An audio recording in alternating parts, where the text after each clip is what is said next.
Greetings. Hello everybody. It's the 22nd of March 2021. It's a Monday. It's 6:30. That means one thing, we are playing, we're not playing, we are painting some Warhammer. I'm joined today by Mr. Badger, as per usual. And today, for the first time ever, making his debut, my mate Phil, or SnueGliffin. Hello guys, how are you getting on? Yeah, dude. Arid. Yeah. Just had to run down the corridor to get some post for Richard, because inevitably I'm next to the door. Ah, right. So, you guys, what are you guys painting today? Right. As a break from the usual 40k stuff, I'm going to be painting some of the Warhammer Underworld's squads. So I've got Morgwith's Blood Coven, I think it is. So tasty dark elves. Nice. Mr. Phil? I've got an orc knob. I'm going to be painting orcs in general. I'm probably just settled on the knob. Excellent. We like. I think this might be the first orc we've seen painted on the paint club today. It is. So without further ado, the classical music goes on, and we begin to paint. So, how has your week been, lads? Oh, by the way, I'm a drone factory today. I'm continuing last week, and I actually have glue, so Huzzah. I can actually stick stuff together. Well, my week's been a bit vlog. Tons of overtime. Oh man, Not a great deal of sleep. not a great time. Oh yeah, I've got a new camera, don't I? So here's a new camera. So just get the box there so that you guys can see the tasty glory that is a camera that can actually focus eventually. Third time's a charm, Dave. Third time's the Yeah, charm. third time's the charm. We had it focused perfectly before, and it worked really nice. This doesn't seem to want to do it. It's camera shy. Yeah, the camera's camera shy. Come on, you bastard. Focus.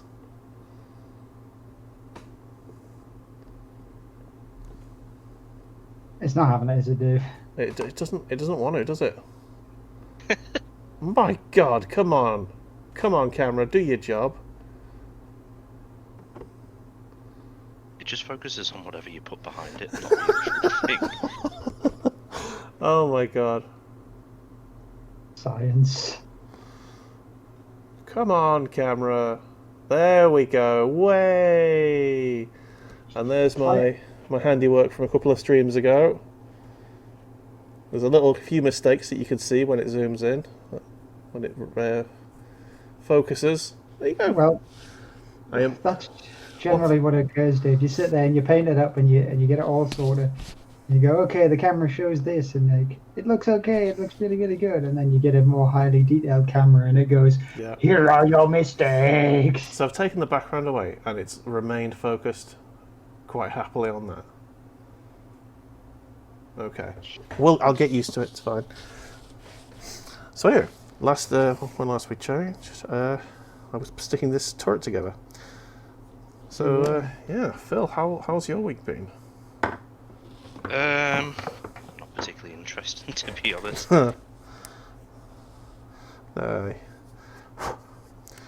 It's COVID times, isn't it? Not a Yeah, lot can't going on. Go anywhere, can't do anything.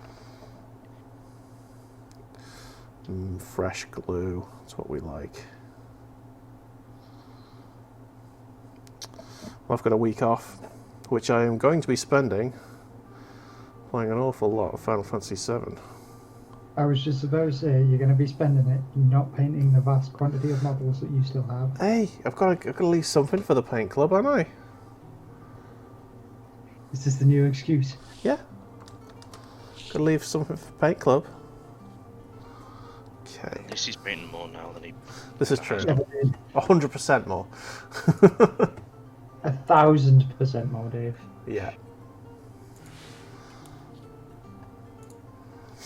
I mean, if there is a percentage value on infinite, then we're there. Where's this? Ooh. Okay, there we go. All the little feet have got a little blob of super glue on them. And the turret is based. Okay. So I'm looking at the instructions for the turret, and it tells me that there's a middle bit in there. I'm not sure, not 100% sure if it's necessary or would look better without it. I'm pretty sure the middle bit actually has like the little focusing eyeball camera thing on it. No, it's basically just a plate that goes inside the base with like a little nipple on it, where you know your the top of the turret goes into. Yes, I would actually still use that purely for the fact that It's just like, all it does really is raise the thing, whereas I think it might look better if it's just flush with it.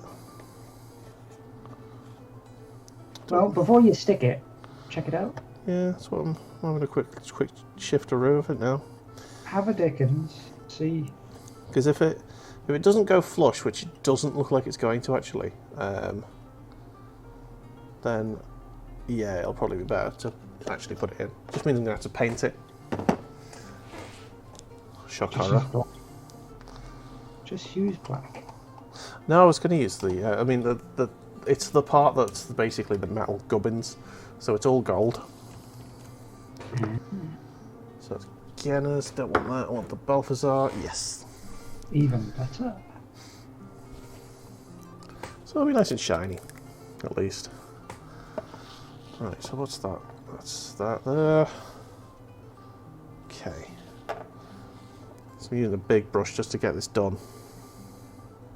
Get it done fast. Yeah. Gotta go fast. There's quite a bit of metal that needs doing actually, so I might as well start trying to paint that. Oh, blimey. So, water, water, water. Oi, oi, oi. Suffering from a long week. Yeah. So I saw that you were doing a day's an extra day on Sunday. Yes, I was. Yeah, I was worried you were going to say that you were going to be called in today as well. No, they couldn't. They can't do that. Oh, okay. You've got to give you at least a day off. Well, yes, but legally binding. I can't work 7 days in a row. Oh, okay. Nobody can, or nobody should. Yeah, I'm pretty sure that. I'm pretty sure you're allowed to volunteer to do it, but they can't ask you to do it. Because in our place we've got a contact centre, and they I'm fairly certain that some staff do voluntarily do 7 days a week. like more than 7 days. You know what I mean? Like they'll do literally 14 days in a row. So they can't be forced to do it, but if they want to do it, they are allowed. Just say that. But the only reason anybody would ever do that many days in a row is if they don't get paid enough. Yeah, which they need money. That's the case in a lot of jobs, really. Unfortunately, there is an awful lot of people who are on less money than they need to live.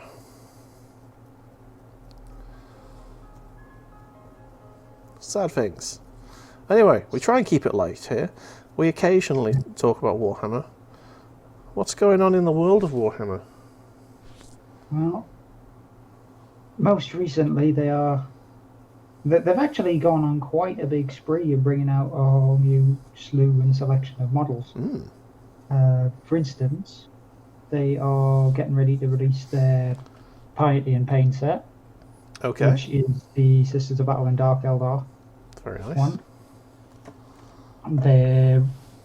They ramped up a whole load of stuff for a new thing called the Cursed City, which looks to me to be like a reinvented Mordheim. Okay. Oh no, it's not Mordheim. It's closer to the Black Star Fortress box set that they have. Okay. Which is in its own right, kind of. Well, the Blackstone Fortress is sort of like a futuristic hero quest. So in a way, it's almost like an updated hero quest. And I just realised that I've left my water somewhere else. So, I shall return. Off you go. No, I don't think I've ever played Hero Quest. Is that the thing that predates D&D or something, or it was the main competitor to D&D at one point? Do you know about it, Phil? I don't think anything predates D&D. I think D&D was the first. What do you call it? At first there was D&D, and then Adam and Eve got created. It was the first pencil and paper RPG ever, wasn't it? I mean, it definitely was the one that took off. I'd need to do some research on it. But yeah, from what I know of Hero Quest, I think it at one point was almost on par with D&D. Hero Quest. Yeah, Paddy, tell us about Hero Quest. Oh no, I've just painted on my jumper. Hero Quest itself is, I think it was essentially like the first board game that's. I'm pretty sure it was like one of the first things that Games Workshop actually did before it was properly into the modelling hobby. I knew it was predating something popular, so. I think it's like the first thing that they started to really do, and then they expanded out into Warhammer Fantasy, and then Fantasy evolved into 40k. Yeah. And then they started having the little spin-offs, because you did have fantasy RPGs. Yeah. They weren't nearly as fleshed out as any of the D&D stuff. Aye. So I do believe they might have actually also helped with the D&D, sort of like the people who worked on it. Yeah. May moved into like Wizards and that, and it's actually started the D&D thing proper from that. And going, hang on a second, we can do better than this. Yeah. Oh, nice. Yeah. That's So they're doing an updated Hero Quest, basically, are they? Yes. Okay. I'm into that. That sounds good to me. Oh, God, I've got a scraggly piece of kitchen roll in my pocket. I was supposed to, like, fold it properly. Never mind. I knew there was something I was missing. So anyway, have you guys got a chat open for yourselves? I have. I'm looking at it now. Cool. And at the moment, all's quiet on the western front. All is quiet. We are expecting Warrich to ride into us at some point, but he's probably in the middle of a loop at the minute because he's playing Loop Hero at the minute. Loop Hero, yes. Hero. God, I've played enough of that game to know the bloody title of it. Lies. You haven't played enough of it, obviously, Dave. No, man. I think I have. Somehow I think I have. Okay, so I'm going to need to paint a lot of black. Is this going to be big enough, this paintbrush? Oh, I shut the thing before. God damn it, What's going on? I shut the pot before I finished painting something. No. I just realised, wait, I painted all the other flesh on this character. There's a face. Thank you. Dun dun dun. Right, so I'm going to go for the XV88 next. It's a little tiny amount that I need to paint there. And then I'm going to tidy up the black. Oh, don't like that. It's a little bristle coming loose. Come here, you. Damned bristle. It just wants to be free, Dave. It just wants to be free. Just wants to live its own life. Oh man. So that's cool. So so other than that, what's coming out for? Obviously, there's an increase in the amount of like war bands that they're releasing for the actual Sigmar stuff Yes. as well. And there's some additional 40k stuff that isn't Space Marines for a change. Nice. That's always good. Yes.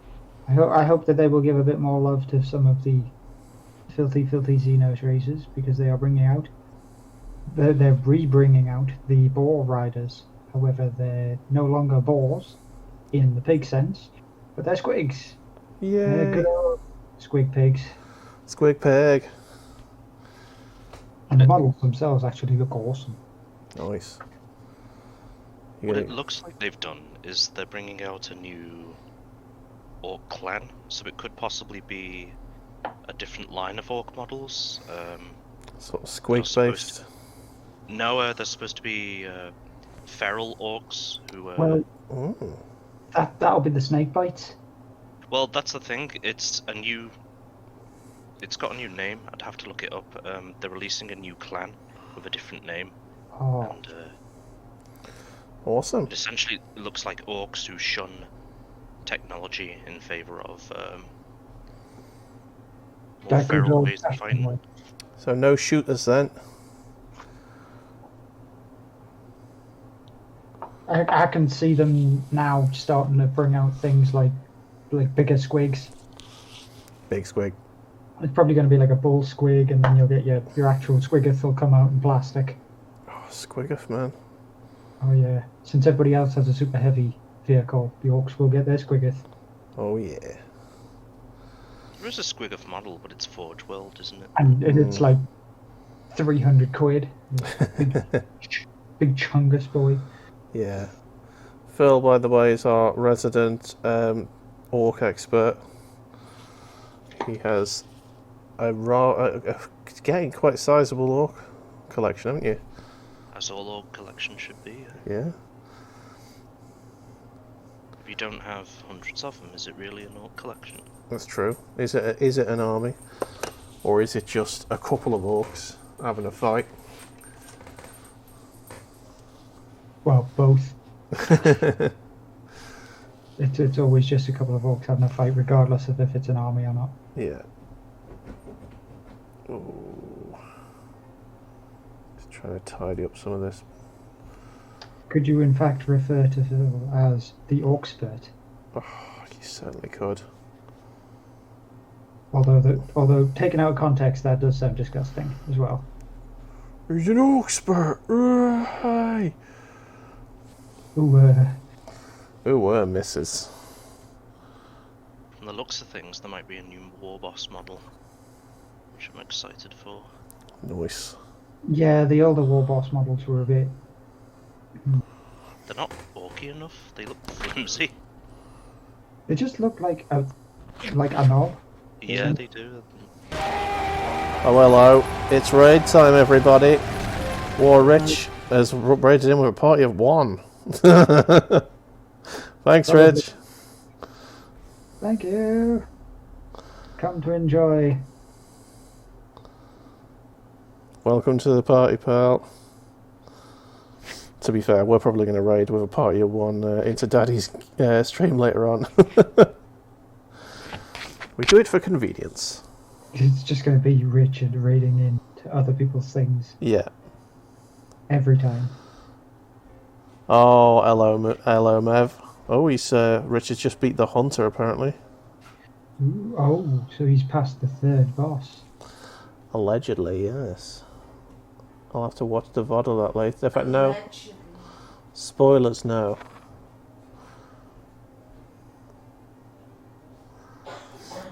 So yeah, models coming out. So we've got a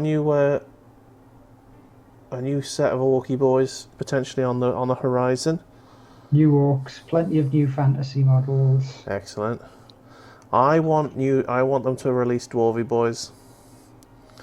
I want a dwarf army now. The Beast Snaggers. That's the name of the new clan. Ah. So they are beastie boys. Can't link in chat, can I? Oh no, sorry. If you link me, I'll link it in chat for you. Oh, he has that power. Dun dun dun dun dun dun dun dun dun. Stop there, or I'll get DMCA striked.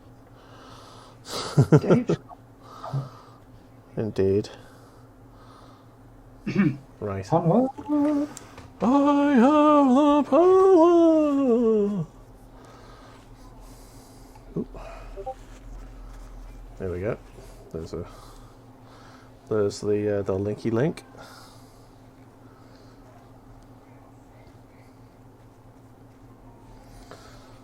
Ooh. Yeah, right, Rich. Is there supposed to be music playing in the background? Yes, there is. Can you not hear it? It might be too quiet for you. I can't hear you.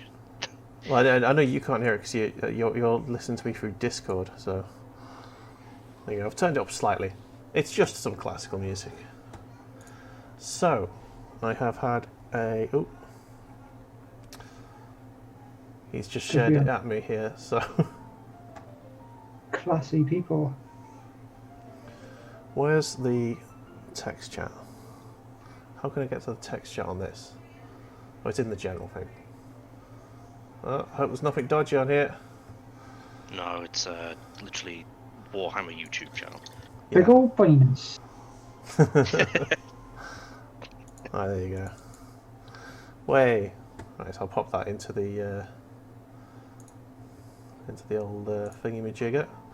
God damn, where's the... I'm trying to click the right wing. Oh, we've got millions of windows open at the minute. There you go. Way. So that's the link that Phil was talking about. What is that link? It's an introduction to the new Tau bits. Not Tau bits, Orky bits. Tau! Sorry, I'm just looking at Tau. That's why I'm thinking. That's why the word Tau came into my mind. Start to paint all your Tau green. Oh no! Oh god, Well, no! that is the greater good, Dave. The green are good. The green are good.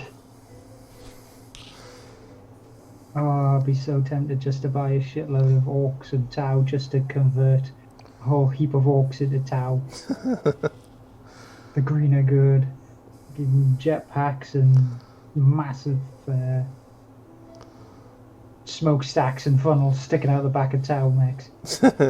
You could have an orc forged hammerhead and call it the SS Green are good. Dag Green are good. In big like red writing on the side of a green hammerhead. Pretty sure some of the the looters Yeah. actually have like Tau guns strapped to their big guns. Nice. Apparently I've got to get Patrick's to show off his WhatsApp. Which WhatsApp? Your WhatsApp, apparently it's very inappropriate. No, I'm not sure on I was that gonna WhatsApp. I'm not sure on that particular WhatsApp because it would get banned from the universe. Yeah. I think the stream would be taken down immediately. Not just that, someone would come to the house and just, that's it. Like, your time's come, Badger. Just You're going to have to come with us. I was like, yeah, okay. Yeah. It's a fair cop. Led out to behind the co-op and put down. Aye. Oh. Sorry, I'm trying to keep up with chat here. Rich said, it's nice to see you all on chat, makes a nice change. I'm assuming that's referring to Senor Phil, who has joined us. Finally painting a real army. Yeah, Bulls Paint Club gets green. I'm a bit biased, but Nah, it's fine. all armies are equal in Warhammer. Apart from... Except orcs. Well, no, Except I was going to say except for Space Marines because they're the They ones get that... everything. Yeah, they get treated like kings. God, Because they sell the most by far. Yeah, I suppose it's the easiest to. I think it's the easiest to paint, the easiest to understand rule wise. This again is one of the things they only sell well because they get the most love, and they get the most love because they sell well. Taking that logic, if you actually start to put some love into some of the other bloody things, people might go, "Oh, we'll play the evil people." I don't think That's actually I think it's a you might have self-fulfilling prophecy. I do agree. It's a self-fulfilling prophecy, but at the same time, I don't think it's ever going to change, unfortunately. Because it's like, I was never interested in Eldar, because I think the models are Utterly wank. Yeah, they're completely out of date, and some of them are just, they just look dreadful, and it's like, maybe if they updated the models, like they'd maybe. actually sound. And they're doing that now, aren't they, Paddy? You were painting one last week. Yeah, but those models were updated like years ago. Oh, okay. Those particular models in general. I think the latest update that the Eldar got was with the Psychic Awakening book sets, and that basically updated the J and Zar model and the Howling Banshees, and that was it. Oh, bloody hell. They need some love for some fire dragons. Yeah. They need some love for some bloody swooping hawks, and the Striking Scorpions did get an update a while ago. Hello, Dave. But we're still talking years. Hello, sorry, I've been shouted at. Oh, hello, Daddy. How's it getting on? Orcs is the bestest evening, Daddy. He's beat the hunter. Well done, Rich. Awesome. So yeah, welcome, Daddy, to the fun. Please welcome Mr. SnueGliffin, or Mr. Phil, as we call him, into the club. Right, there we go. What else do we need to paint quickly while the black's still wet?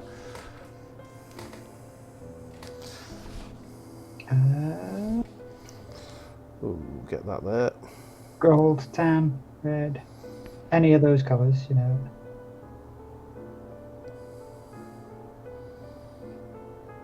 Let's get God that damn it. nice. So much hair. Daddy says hello, Mr. Phil.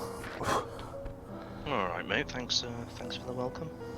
Yeah, he's Happy to be here. he's relatively local, is Daddy. From the Wirral? Yeah, went to Wirral Grammar, I think. That's what he said. Ooh! One of the posh boys from Wirral Grammar.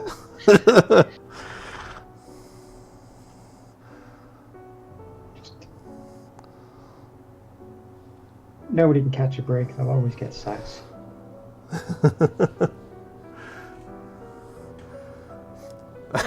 What is this Nancy music? Well, you asked for it, Rich. We always have some classical in the background here. It's just a nice, chill. It's a relax. DMCA music. Yeah, non DMC strikeable music. Although it does get content ID sometimes on Twitch, so I'm going to turn it back down. Not on Twitch, on YouTube. On the YouTube. Yeah, YouTube seems to just ignore DMCA rules and just anyone can content ID anything. Look, YouTube seems to just ignore all rules, This even is the true. ones it put itself. Yeah. There's like one rule for content creators and the other for and another for like copyright holders. Oh, So right. whoever pays YouTube's bills now. Yeah, I suppose that's right, innit? It's lovely music. They are cancelled now.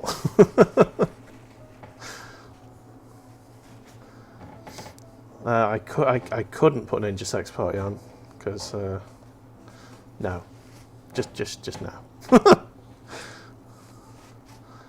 Plus, it's a nice chill stream for chill times.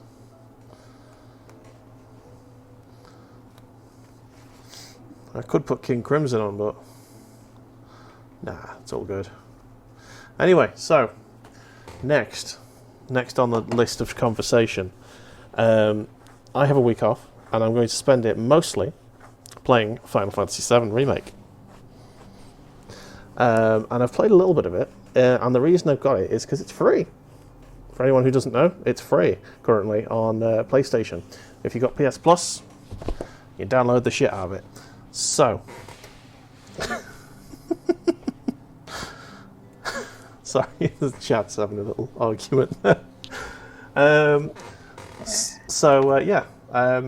have thoughts, and before I go on to talk about this, just in case just in case some of you haven't played it and have somehow managed to avoid spoilers for a year on a game that's well over 15 years old.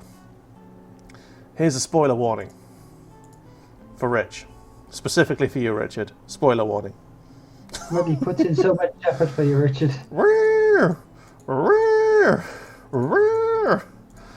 Okay, he's not playing it. He played the original. Okay, so in case you just don't know, there's spoilers coming. There are, and I was aware going in, so I you know, it's almost impossible to not know, but there are some changes they made, and they basically are going to be riffing on the idea that the original game was an alternate timeline, as far as I'm aware. Something like that, yeah. And essentially there are...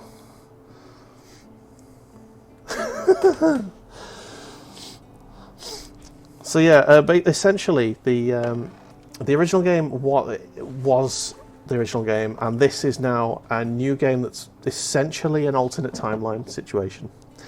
And there are beasties that weren't in the original that I'm not sure. I think they're trying to take you back to the original continuity, I think is the idea. Yeah, they're attempting to sort of fix something. Something went wrong. Yeah, something's changed, and they're trying to get it back to the original game. So you're basically fighting against the original storyline. You're basically fighting to diverge, I think, from the original story, is what I'm gathering. And they appear here and there when there's something that's slightly different from the original storyline. There was a mission that I don't remember from the original, but to be honest, it's been so long since I played the original game, I honestly can't remember it. So it may well exist in the original game and I just don't remember it. But yeah, so essentially it is Final Fantasy VII. It's exactly as you remember it, only there's differences. And I just don't know. I don't remember the game well enough to go, oh yeah, that definitely didn't happen in the original game. And I think because I really don't know what was and what wasn't in the original game, it's like it makes it even more sort of disconcerting for me. If you know, you're like, did I already do this? Is this something fresh? Yeah, I'm like, I don't remember this from the game, the original game at all. Did it ever happen? And in some of the cases, it's going to be the answer's going to be no. It won't have happened in the original game, and that's gonna. And I think after this game has been completed, I'm gonna have to go back and research and go, okay, so what actually did happen? I might even go and play the original game again to figure out what the hell. Yeah, what's different about it and what's the same. So yeah, that's my first thoughts. I'm up to the second reactor bombing. And I don't know, Phil, have you played this? Yeah, I've played it. I've completed it. Yeah. So the bit that happened where Jesse, Biggs, and Wedge take you to a place to do a sort of side mission. Do you know the bit? Yeah, I know which bit you mean. Yeah, I was like, I can't remember this from the original game. Because it's not from the original game. There you go. So, and that's the sort of thing that's getting me all the time, and I'm just, yeah, it's just, it's yeah. So, and I think they've partially done it as well to obviously pad out what is essentially the first few hours of the game into a 40 quid offering. Since it seems to be a lot more like a like number 12, like the action, more action orientated than turn based. I think they they kind of need to pad it out a little more, because a lot of the time playing that game was mostly through the turn-based battle. Yeah. Right, let's have a look. So Rich says, right, so what's happened is they've started to remake the game for fuck this and can't be arsed. Just make the game again differently and tell people it's the alternate timeline. Essentially, yeah. That's kind of what's happened. No, it's not. It's rather than just remake the game, you know, bit by bit in better graphics. Why not? They've probably just said, why don't we actually do something interesting? Different. Yeah, something interesting. And yeah, I can. I'm all right with that because that's fine. It's just it's kind of reminding me a bit of, like, you know, Kingdom Hearts bullshit at the moment. This is something that I've got in my head. It's their way to kind of link it more solidly with the Kingdom Hearts stuff, since we all know that like Cloud and Sephiroth are part of the Kingdom Hearts fucking games themselves. Rich has come up with or they could have just left it alone and made a new game. Yeah, you know what? I'm actually in the agreement with that, in that I usually prefer new ideas than I do remakes, because it's a remake. But if they are going to remake it, it's like, why not switch it up a bit than just bit for bit make it exactly the same? Well, they could go down adding like a shit ton more quests to explain in more depth some of the storylines of other characters. That's exactly what they've done. Okay, here we go. Instead of rinsing people who would bend over and spread their cheeks for anything for 27. Yeah, do you know what? I have no problem with them mixing it up. And now that it's out, that's fine. But initially they were saying, they were advertising on the basis that it was going to be a blow-for-blow remake, which isn't the case. So that was potentially false advertising, and I know what they were doing. They were subverting your ideas of what the game was going to be, and then they went, surprise, it's different. I don't necessarily have a problem with it. But again, that's the thing. It's like, you say it's different. It's like, yeah, the plot is, but I'd say about like 70% of it is still Final Fantasy VII. You literally do all the things that you did in the first game. I can see something happening once they get further along. I can imagine that they might take the coward's way out and say that Aerith didn't die. No, I think that's part of what they were going for as well. I think they had a lot of fan input to basically go, yeah, make this, but can you make it so that she doesn't die this time? Or yeah, and you just like, I'm just thinking to myself that's what I'm thinking. Well, that's where I think they're going to go with it. It's going to be a case of these like ghosty boys want everything to happen exactly as it was, and you're constantly fighting against them, and you're going to have a big boss battle where at the end of like probably part 7 or 8 or something, where essentially you're fighting against them to keep Aerith alive. Yep. I definitely expect that part of it, at least. Rich is very angry, I think. Says, fuck PC crowd. Want everything to be nice. No, people who complain about PC culture they're just assholes. Sorry, Rich, but make the rules. You're an asshole. To be fair, most of the time when people cry free speech, they're usually saying something unacceptable. But yeah, I've heard the word PC culture since like the 90s. It's just PC culture. It's like people complaining about things is nothing new. It's like it's gonna happen. Yeah. Okay. So that's my initial thoughts on it. I'm not super far into it. I spent like 4 or 5 hours. Alright, the things I do like about it, I love that they've brought in some of the elements I really enjoyed from Final Fantasy 15, which was a really good game. It was one of the best games I played last year. And yes, I only played it last year. I know it was out a lot earlier than that, but Final Fantasy 15 was brilliant. Once you got past like the sort of intro section, it's like 4 or 5 hours long. It's really nice. It's a really nice game. I enjoyed it a lot.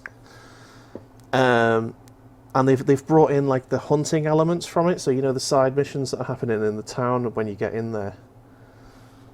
That's sort of a bit like the hunting system. So the bounties that the side contracts you can get. Because obviously you're supposed to be a mercenary. So, and I think that's additional to the original game. I don't think those missions existed. No, they didn't. There was no bounty system in the original. So yeah, it's there's some things I really like about it. I love the characterizations. I love it. I don't even know if she was in the original game. Was it Jessie, the girl? Yeah, she absolutely was in the original. Oh, she was. Okay, cool. But yeah, she is thirsty. She is a thirsty bitch. She wants Cloud's dick all up in her.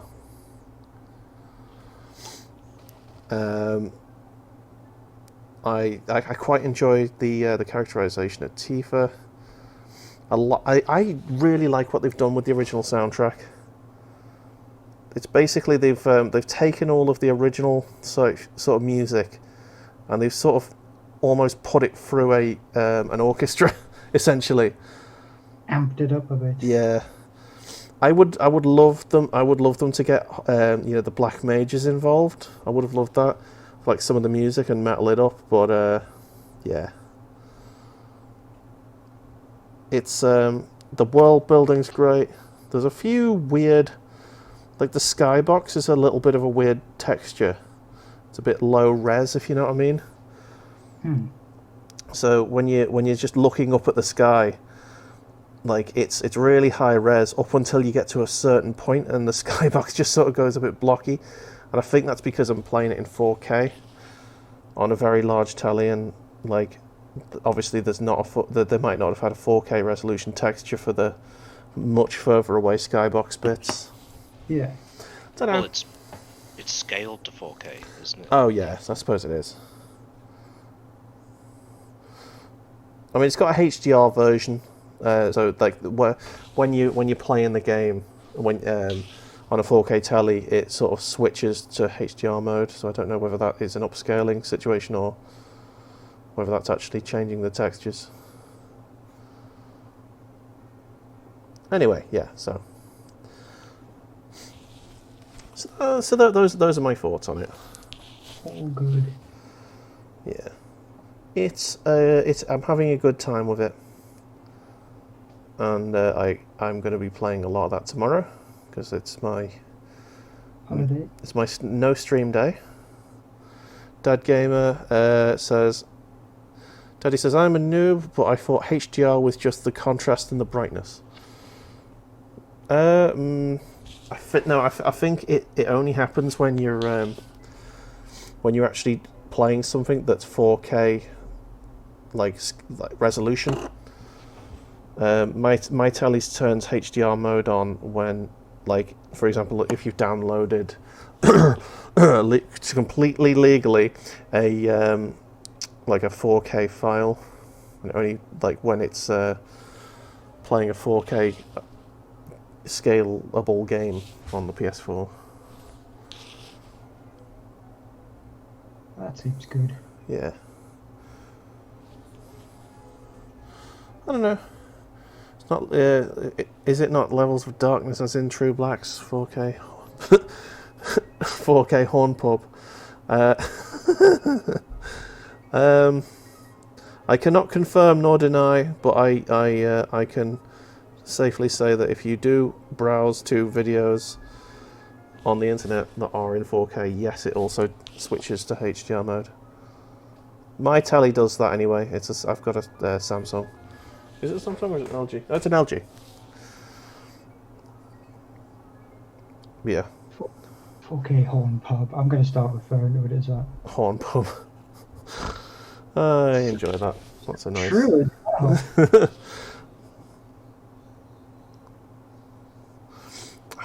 because I'm going to have to tidy it there. I need to tidy up anyway, so I don't know why I'm messing with trying to get this accurate. Okay, let's get...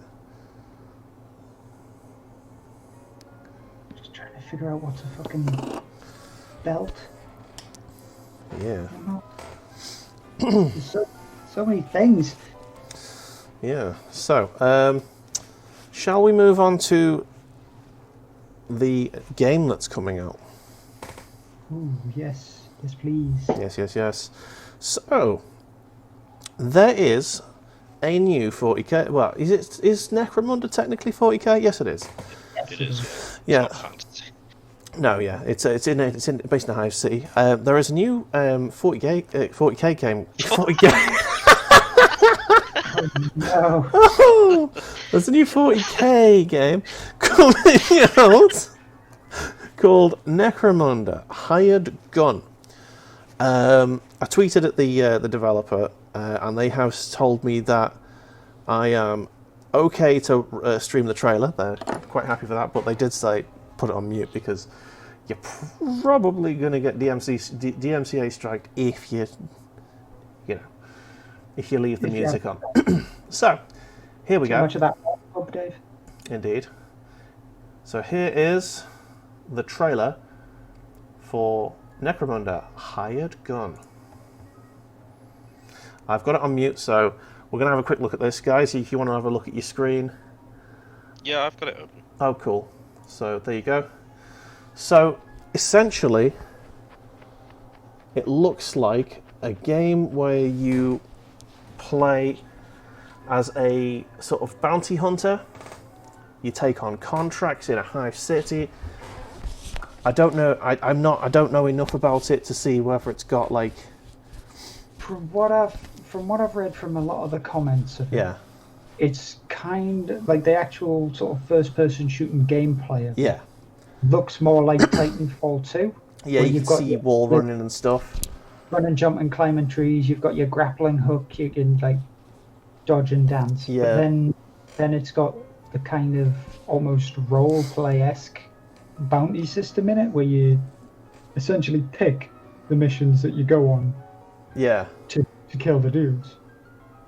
So I mean, it looks immense. If this is the graphics that come out, like if this is what it looks like when it comes out, I am all for it. I am 100% there with it. It does look swanky. Yeah, it does look very Doom-esque. You're right.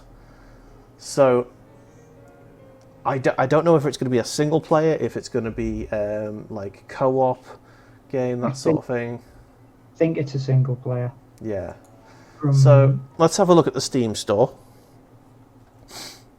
So it's a Focus Home Interactive game. Now, Focus Home Interactive are known for relatively good quality, very janky games. I was going to say, didn't they actually do the first Dawn of Wars? Yeah, in the Daddy says, in the grim darkness of the future, there is only RuPaul's Drag Race and Steps albums. What? I'm assuming that's probably the videos that came up after the thing finished. But anyway, so pick your contracts, hunt your targets, collect the bounty. Navigate an ocean of crime and corruption to balance the bloody ecosystem of Necromunda as a merciless hired gun.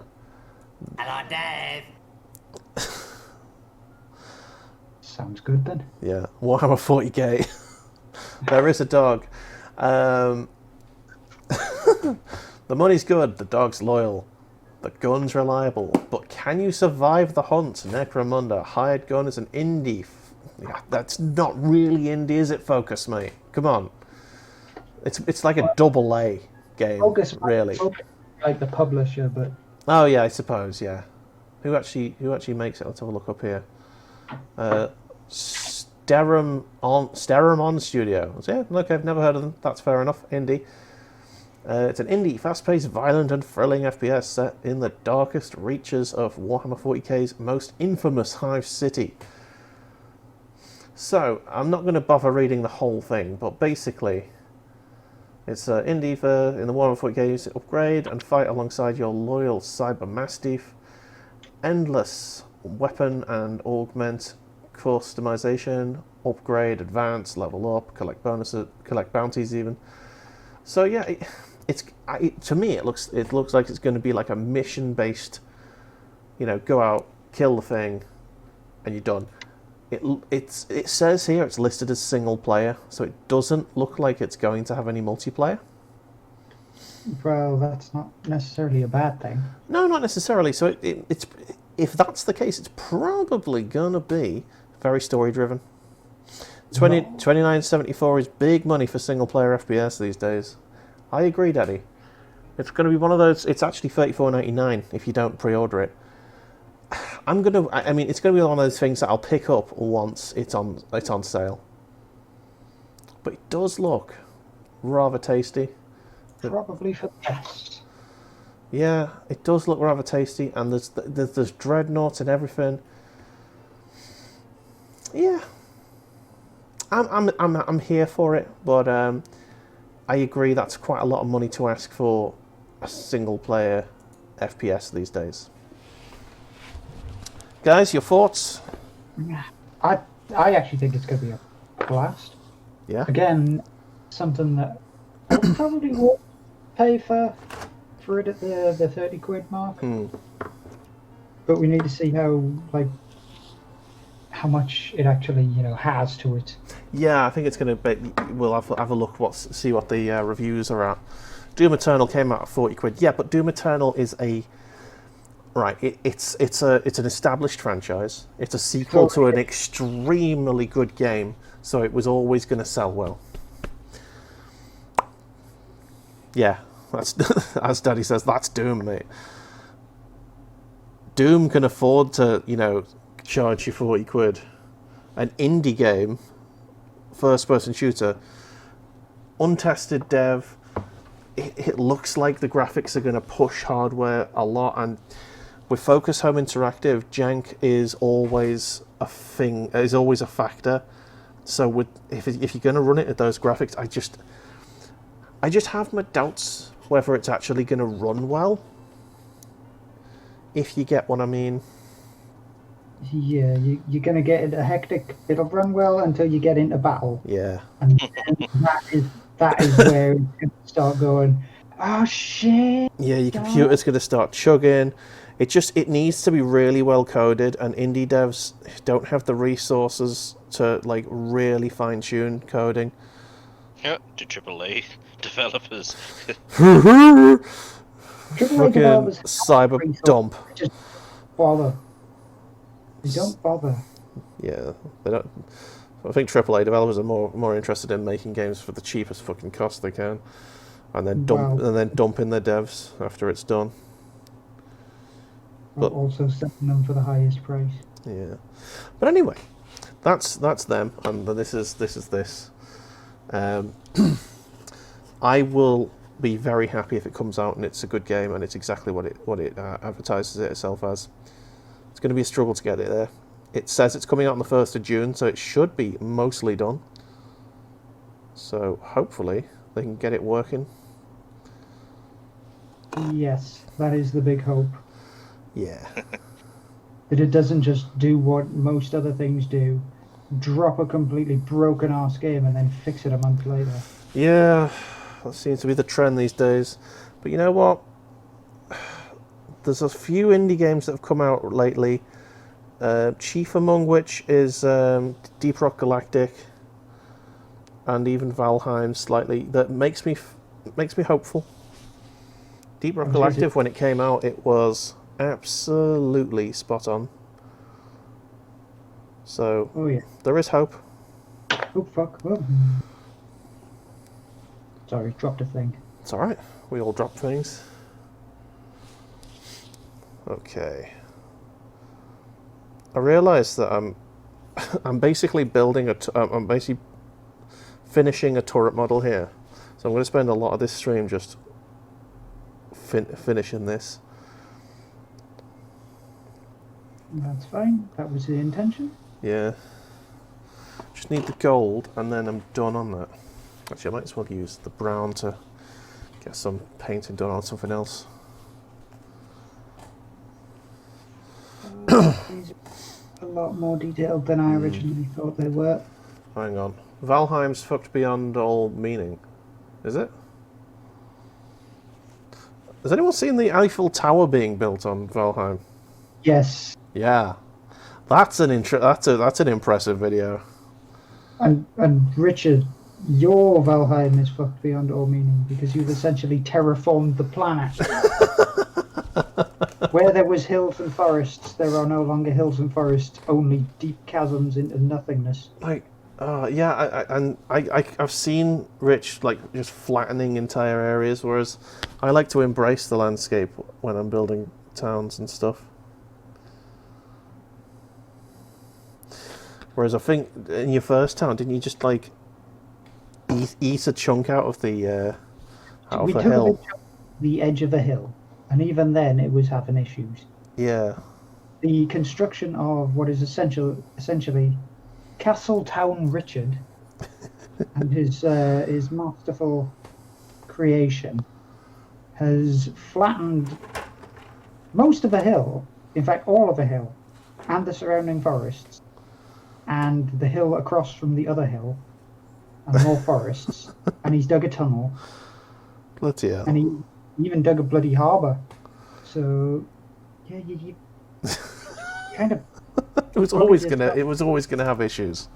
Well, the thing is, right? He came to me and he was like, "Patrick, what are you running yours in?" I say, "I'm just using the normal stuff." Yeah, that's perfectly fine. I'm activating it normally. The underground tunnel is legend. I have been in the underground tunnel. And Richard was saying, "Oh, you should use the Vulkan setup," which kind of comes with the game as well. It's like you can either run it normally or run it in Vulkan. Yeah. And what he said to me, like, I think it might have been yesterday at always, "Patrick, I'm having to run it normally because Vulkan's buggering up because there's so much stuff I've done." Oh, I never run it in Vulkan. My computer can't handle it. But the thing is, you told me to run it in Vulkan because everything was smoother and the FPS was good. And that was very true. Until he decided to build Castle Richard. Castle Richenstein. Oh, yes. man. Yeah, I was there for when the castle was in its early stages. I'm assuming that it has expanded somewhat. It is a sprawling complex. There's even a Hakim's in there. So he's put a takeaway in there for those people that need sweet kebabs. Oh, you got to have a kebab shop in a Viking township. In a Viking settlement. Yeah, there'll be a man. kebab shop. It's got to be. Otherwise, what's the point?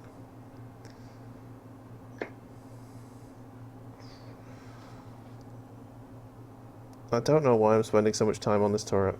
It's probably never going to get used. It's definitely acceptably painted as it is at the moment, but I'm just overdoing it. Because you want everything to look good, Dave. You're starting to get the painter's itch. Oh man. Like, I need to make it look, everything must be good. It must be perfect.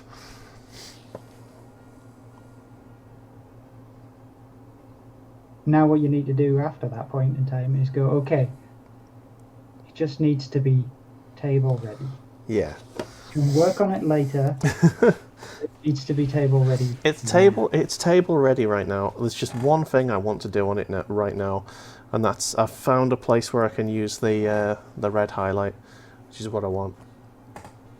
Right, there is some stuff here. Daddy says, Hakim's, there was a job posted for Minecraft landscapers. I think for a garden design company, £50 per hour. You thought of rich. £50 per hour to play Minecraft. Fucking hell. I mean, people die on that game. In fact, people die in general on computer games because they just don't leave. Alright. A little bit of red. Do. A little bit of... Got to be careful not to overwater this because I'm painting red onto black, which means it's going to need a few coats if I'm not careful.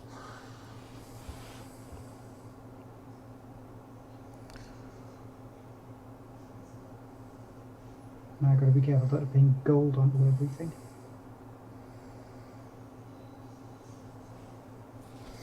The most unfortunate thing I've got about this model is that they all sort of have these weird gold tiaras, or metallic tiaras. They could be any colour you really wanted. Yeah. But they're all around their face, which means I'm going to have to wash them, then dry brush them, then probably go over the metal again. Yeah. So I am not a Happy bunny. steady-handed dry brusher. It's just get a Yeah. bit happy. I only learned how to dry brush properly last week. You were like, yeah, it works. It was actually a fad. I was so made up.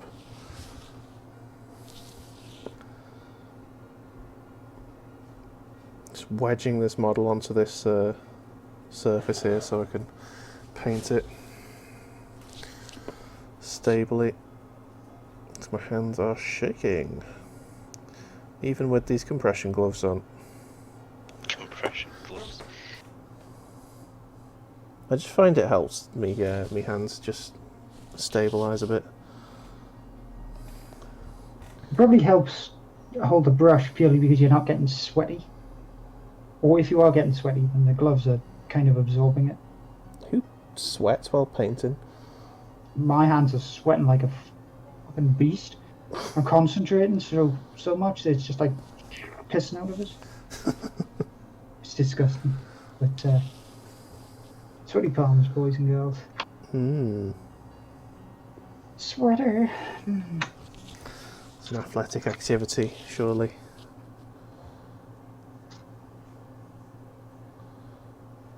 Alrighty then.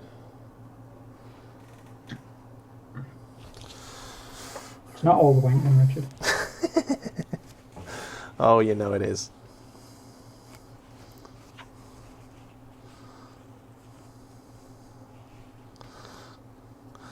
Oh, I couldn't be dealing with Minecraft. Yeah, to be honest, I've tried to go into Minecraft a couple of times in my life, and it's always been shit. Just, I don't know, it just doesn't feel good to play. There's like far better games out. Like you know.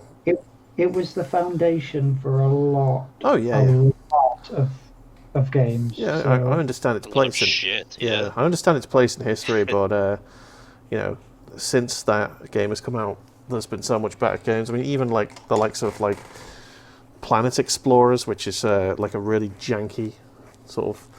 I think it was an indie developed thing that had a bit too much scope that we tried at one point. And it just wasn't stable at all. Whether which bit was it? Oh yeah, because that was the one where you made the Jeep, and then somehow managed to park it over a hole without falling into the hole because the Jeep's wheels were just wide enough. And then we made the jetpacks, and everything went amazing from that point onwards. Yeah, that was a janky game, but it was fun for a bit. It was. Just putting some liquid talent on here. No idea why I need to, because it's only a turret. Because you need to define every last part of your model, Dave. Yes. Do you know the turret's going to be the most well painted model in my army?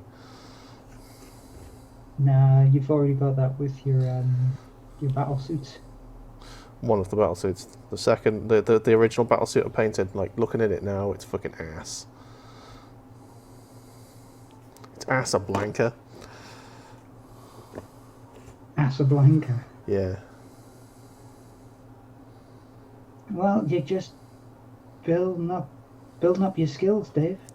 Building up your skills. Yeah.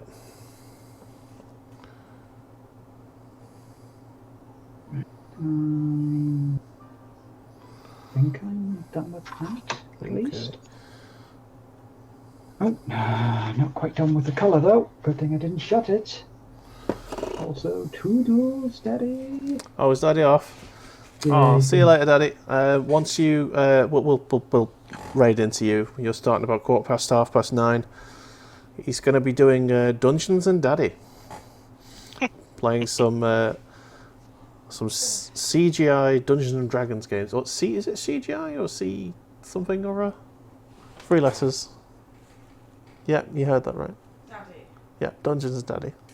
That's what he's. No, I just said, see you later, Daddy. I'm like, what? Sorry, Daddy. Pinky from my life. Not sure if you picked that up. SSI. SSI, there you go. I knew it was something. Roughly. Sorry. I'm too young for that. I don't know those things.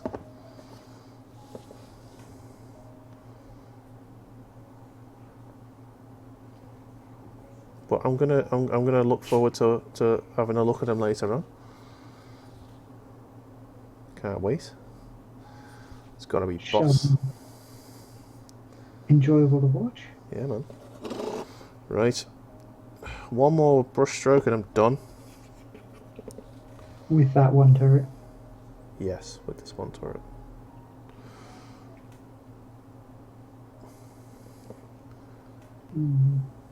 Right, done.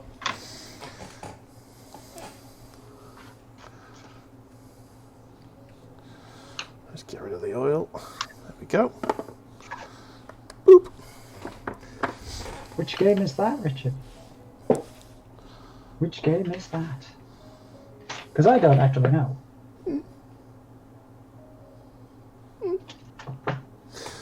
Clearly because I wasn't paying attention. Anyway, there we have it. El Torito. We go on to my bull cam. El Torito. Oh, that. Oh. There you go. Oh, that looks spiffy, Dave. Senor turret. The black needs another coat, I think. It's a little bit thin, that layer, but I can always go back and do that. There you go. Nice towel turret. Time to change brushes. Oh, Shadow of the Horned Rat's an SSI game, is it? Okay. Soz.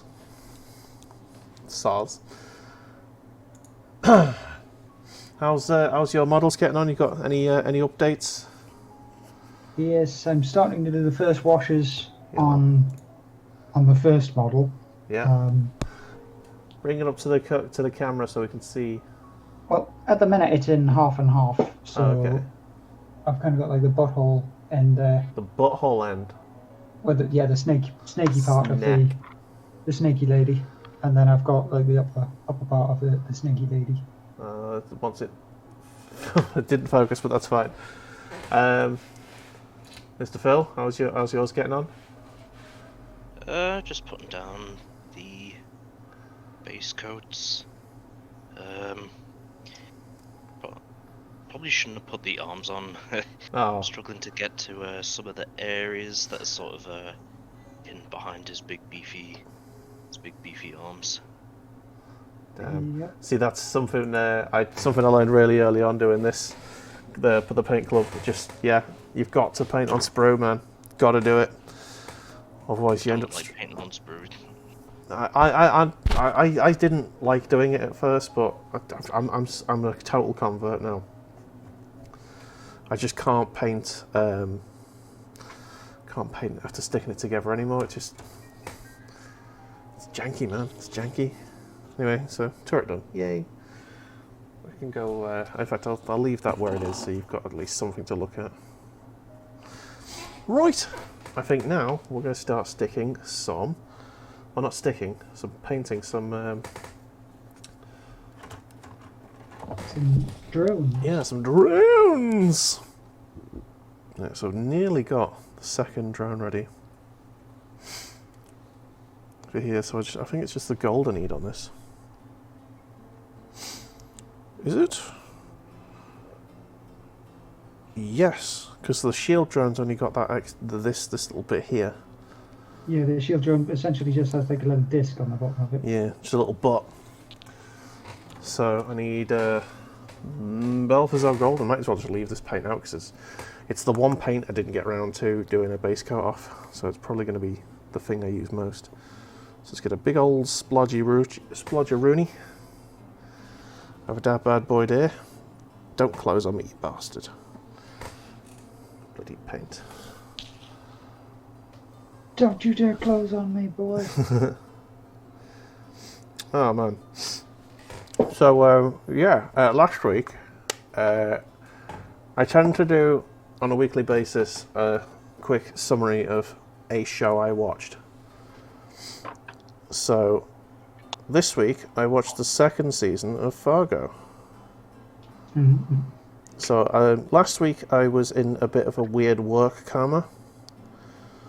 So I didn't really I wasn't very cogent on my thoughts about the first season of Fargo. But basically, it's so good. The dialogue in it is it's on Tarantino level, in my opinion. And I really specifically like the way that the characters tend to deal in short stories and mythology and parables. If you know what I mean.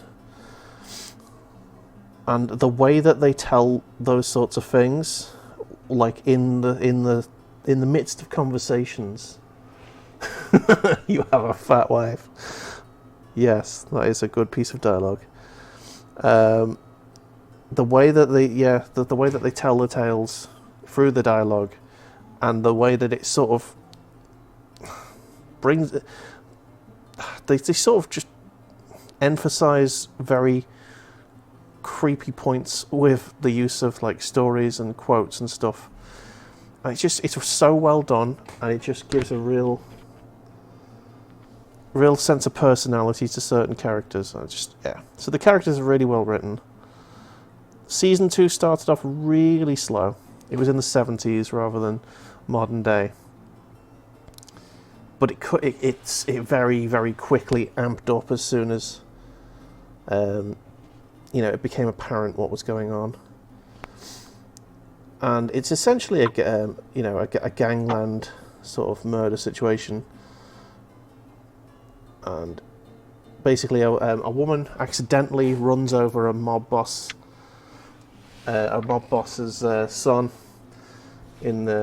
as he was doing a murder.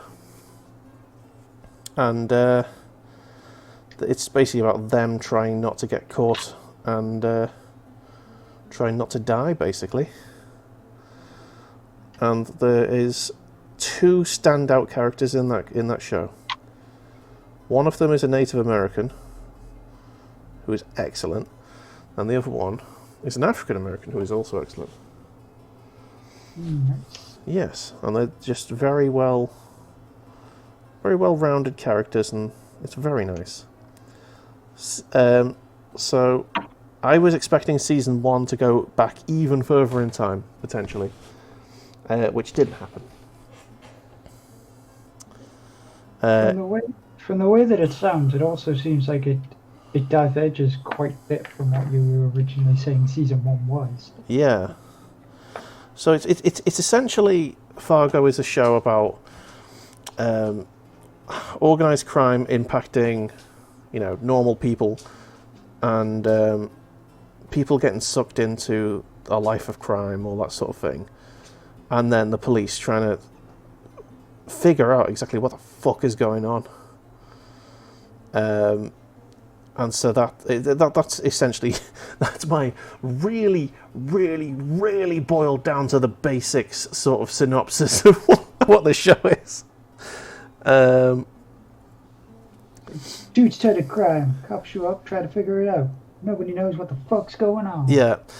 But yeah, it's the clever dialogue, the very nice cinematography, the characters. It's just, that's what makes the show very enjoyable to watch. And I would recommend it. Season 3, I have started. I'm not into it as much. Give it a bit of time, it might ramp up quickly for you. Basically, there's one character that's got like the Fargo element. I'm gonna call it. Like one character that's like captivating, interesting, very well written, very well played. The rest of it's just a bit flat. It just feels a bit meh, if you get what I mean. Disappointing. Yeah. So far, so slow, but to be honest, Season 2 started slow, so... So far, go. Yeah. So, it may get better. I'm hoping it will. But yeah, so Season 2 of Fargo, really good. Would recommend. Would watch again. Speaking of crime... Oh, go on. Well, while looking up potential stories and things to actually say on the stream, one of which I'll say after this, I'm gonna ask this quite simple question. Okay, go on. What would you do if you were on the run from the law? Oh, right, okay. There's one question. What would you do if you're on the run from the law? Well, I'd avoid any airports, and I would try to get as quickly as possible to a lawless country such as, I don't know, I don't really actually know that many lawless countries, but somewhere somewhere in the middle of Africa where the laws are a bit lax, there's no law enforcement to speak of, something like that. So, as your main point, you would say that you would not go to your local game shop and buy Call of Duty. I mean, it wouldn't be my first thought, I'm going to be honest. Because that's exactly what a particular individual did. Oh. He had been wanted by the police, a fugitive on the run. I've got to guess that it was essentially just somebody who didn't bother go into court and thus was, wanted for questioning to actually go to court about certain things. But what he did is he was out with his friend and he was going to buy Call of Duty because of lockdown. And the reason he got caught in particular is the police had come up to them and asked him and his friend why they weren't really wearing masks and not following the COVID guidelines. Okay. And he told them, I'm just out to do this. And when the police went to check on his information, they found out that he was wanted. Now, at this point, he is informed that he is wanted, and subsequently does the next stupidest thing you could possibly do. Does he start a fight? He starts a fight with the copper. Fucking hell, I said that as a joke. Quickly, in turn, his dumbass gets pepper sprayed and cuffed. Oh my god.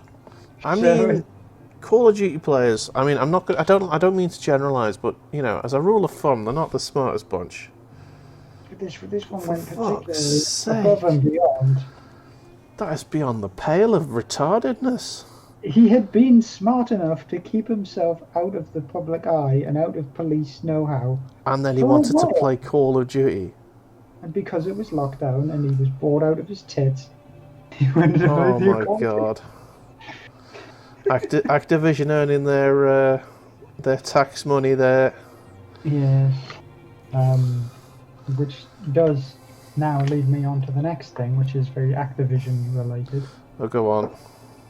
Good old Robert Kotick acquiring another 200 million in bonuses that no man should ever make in their entire existence. I mean, just at exactly the same time, it's not a good look. It never is a good look, and it never will be a good look. But they're doing it at exactly the same time as that they're laying off a shit ton of their European staff. Yeah. It's like, here's $200 million, which could pay for that money could start a new studio from scratch and pay every single person a reasonable wage for it, without needing to devolve into fucking crunch either. Bobby Kotick could pay every single member of staff's wages indefinitely and remain exactly as rich as he is now. The interest he makes off his fortune would pay for every single member of staff at Blizzard and Activision forever. No. It's not like they pay taxes. Exactly. Call me a dirty old socialist, and I'm sure you will in chat. But I don't believe that anyone in the world needs to earn more than £500,000 a year. Not a single individual, not a single job should be paying more than that. I fail to see a job that I wouldn't do for that much. I don't think anyone even needs that much per year. Exactly, and I used to be even more like left wing and unrealistic than I am now. I understand that, especially in the likes of middle of London, you might need that much to to live on. But the problem is it's a chicken and egg situation. The reason why prices are so high in the middle of London is because the people who live in the middle of London are on fucking shitloads of money and can afford it.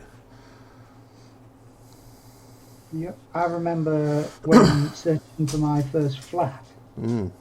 I brought up the little place that I was supposed to be, and it brought up a street in London where there was a flat for... Let's have a look. It was about the same size, and it was 1 bedroom, and it was, I think it was like $1,200 a month. Bloody hell. For that one flat without amenities. So you were just essentially paying for an empty box. Yeah, just a hole to put your bed in. Then, just beneath it, yeah, was a sharing flat for two to 3 people. And that was rocking up at 20 grand a month. 20 grand a month? Shit, no. Yep. Each. And I'm like, why so much? The building itself probably doesn't cost that much. No, it fucking does in London, trust me. Like my house is worth less than 150 grand, basically. Is it in the middle of your street? It's and basically, if this house was sold in London, it would certainly be worth at least 500 grand, at least minimum. It's a 3-bed house. It might even be worth up to £1 million. If it was in the centre of London, it'd be worth a shitload more. Yeah, you're looking at minimum 750,000. Yeah. And the reason is because the people who live in the middle of London are paid so much more. And you know what? It doesn't matter, because the difference is actually soaked up by the cost of living.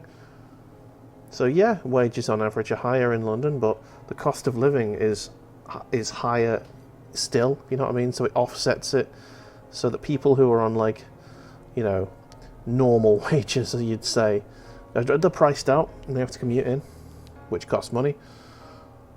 It's ridiculous. It is pretty dumb. Yeah.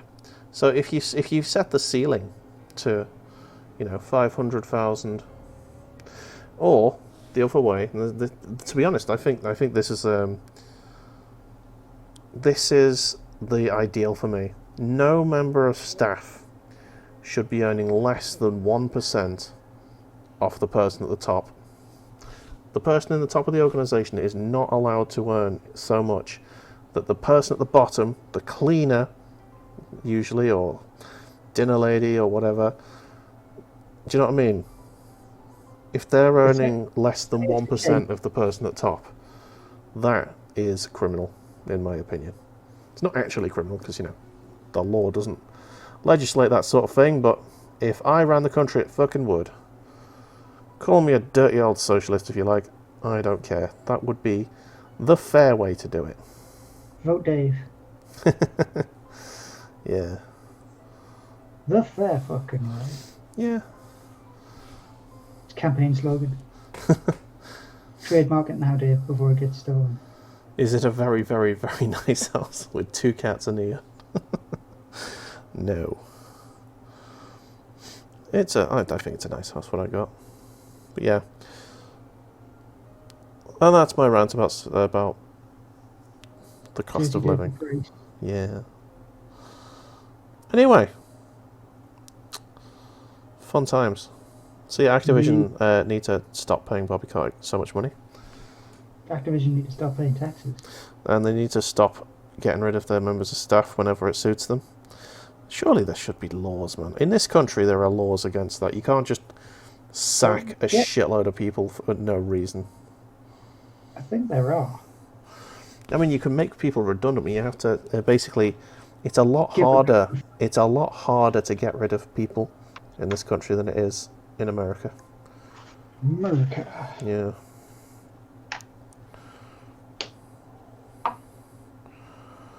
Which is good. Job security and all that, you know. It aids mental health and such.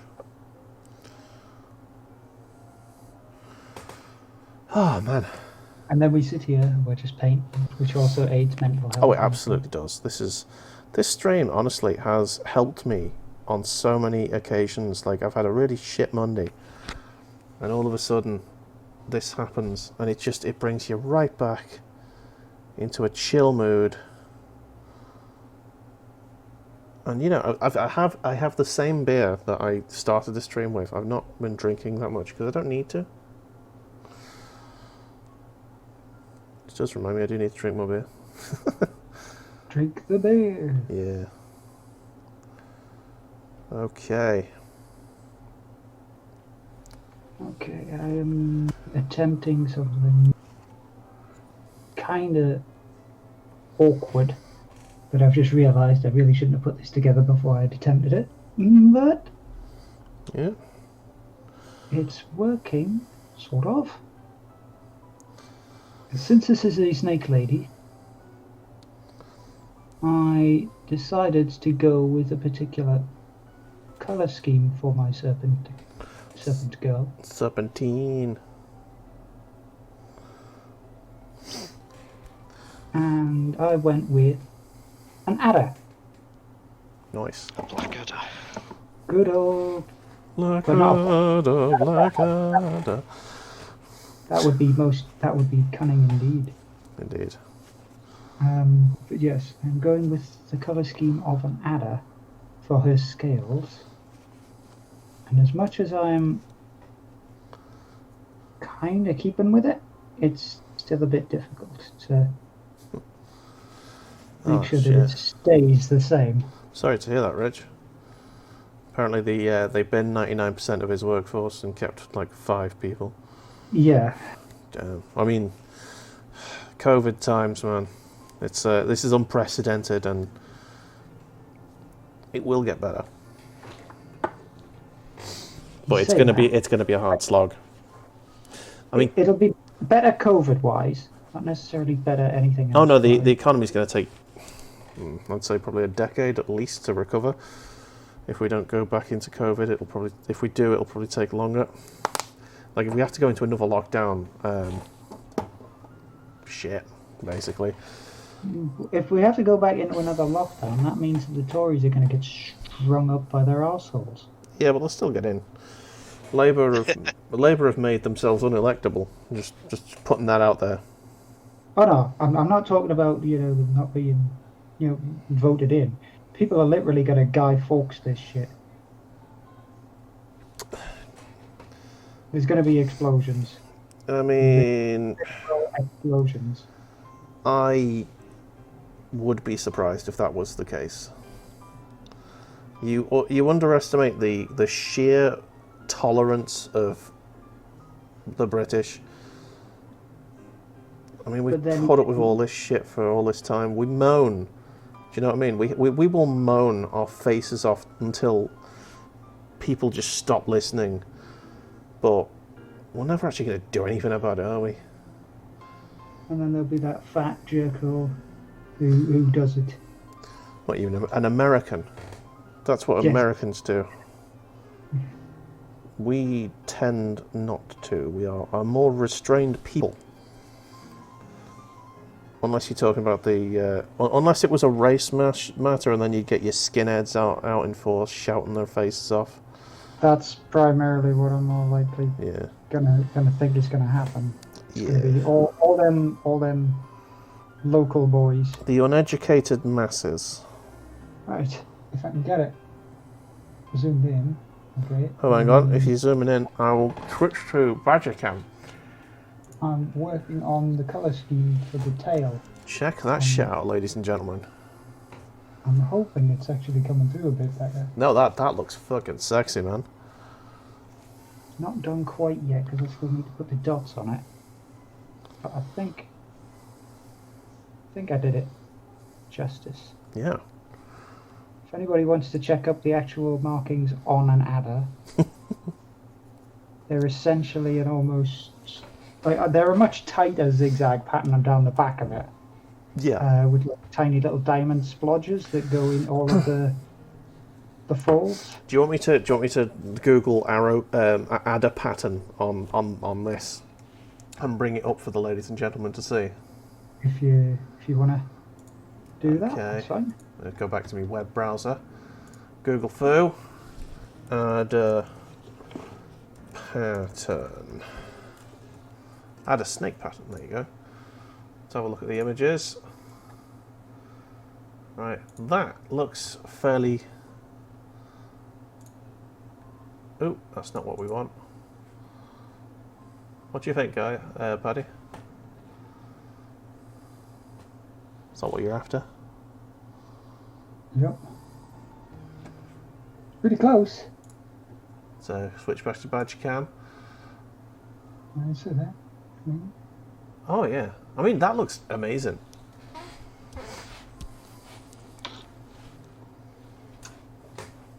Get that sorted. And that's at least the bottom half of it done. Oh, Mango Smasher, thank you so much for the follow. Oh, And also, thank you so much for the raid. Blimey. greetings, all of you fine. Raid! Way! Thank you so much, Mango Smasher. Welcome, raiders. We are painting some Warhammer. I just did this this tower turret right there. I'm a drone factory today.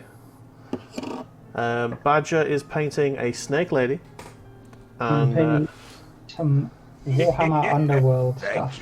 Oh, blimey! Thank you so much to everyone here who's following. I need to keep up on this one. Oh my God! Mango Smasher, the Idle Painter, Buddy Minis, Painter. Sorry.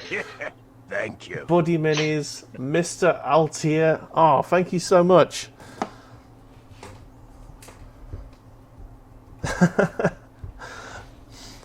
Oh, good. Fabulous bunch. Thank you. Oh my God. Thank you. Rob 270779. Oh my God! Thank you so much for the follows. Dave can't handle it I anymore. can't. It's overwhelming. Thank you so much, everyone. Oh man. I'll check out your channel, Mango, and I'll hit you a follow. What kind of stuff do you do, Mango? Tell us.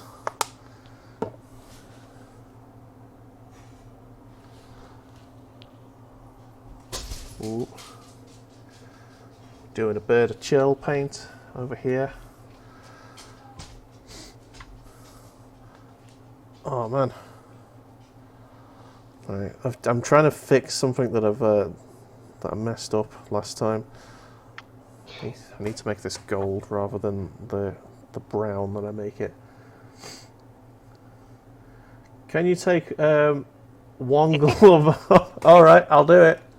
Which glove? Is it the right or left? Doesn't matter, but it's... Shamon!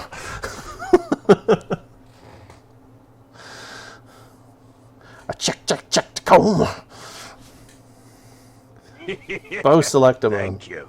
That was such a good show. I was thinking more Michael Jackson was the reference. No, it was the reference, but it was the bow selector, Michael Jackson, wasn't it?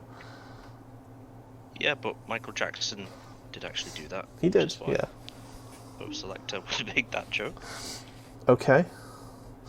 Thanks for that. Thanks for bringing this back to reality, Phil. I appreciate you just destroying my logic. Welcome. Oh, Oh god, I'm making a mistake here. I'm not filling my paints. I just want this bit done so that I can go back and start sticking this drone together. I'm actually going to change my water. It's filthy. It looks like cranberry juice. filthy. Nice one. Oh no, it's an absolute pleasure, buddy. Thank you so much. No, don't drink it, Phil. Don't. Down and one. Down and one. Rich, you bad influence. Oh man.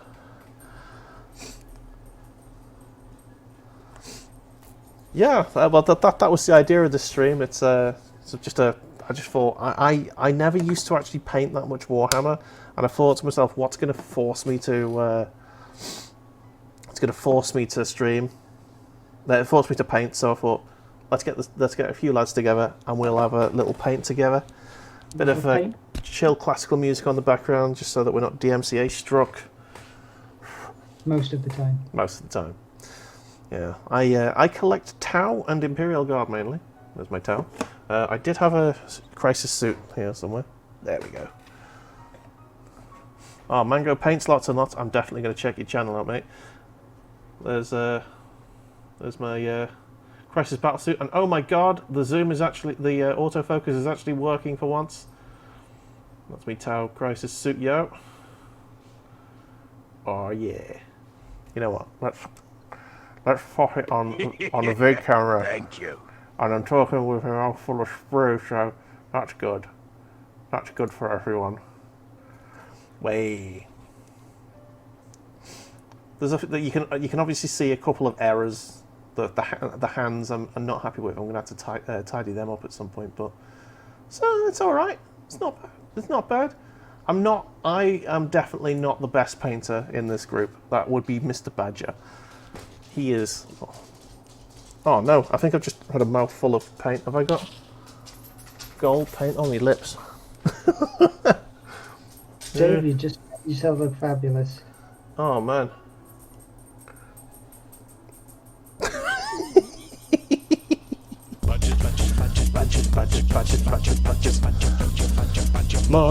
Mushroom. Yeah, check out Badger's channel. Thanks for the shout out there, Rich. Badger also does lots of Warhammer painting. In fact, you haven't been doing Warhammer painting lately, have you? I only do Warhammer painting on your. Oh yeah, you're doing board game painting at the minute.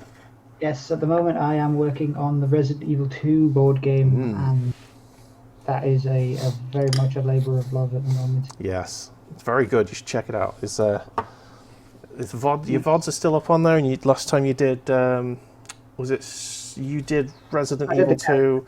You did the characters, yes. I did all the characters from the main box set. So Leon, Claire, what's his face, Kendo. What's his face? And Ada.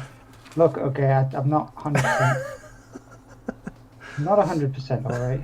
Pro tip: don't point out errors, or as don't see them. Yeah, I'm hypercritical of myself. I'm sorry.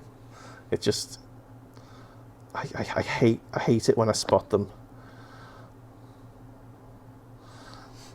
But yeah, thank you so much, everyone. Do you know what? With all those follows, it might have tipped me over the 50 mark. You know. Crazy stuff. Crazy stuff indeed. Which means that I'm probably, on one of my days off, I'm going to have to do a... bloody hell. Thank you stream? Yeah. A celebration stream. And, I'll tell you... See what, I'll go and get something that got delivered today. You know, I sometimes... go on eBay and just put like cheeky bids on stuff. Yeah. Well, I've got another one. Let me just go and get it. Oh, Dave.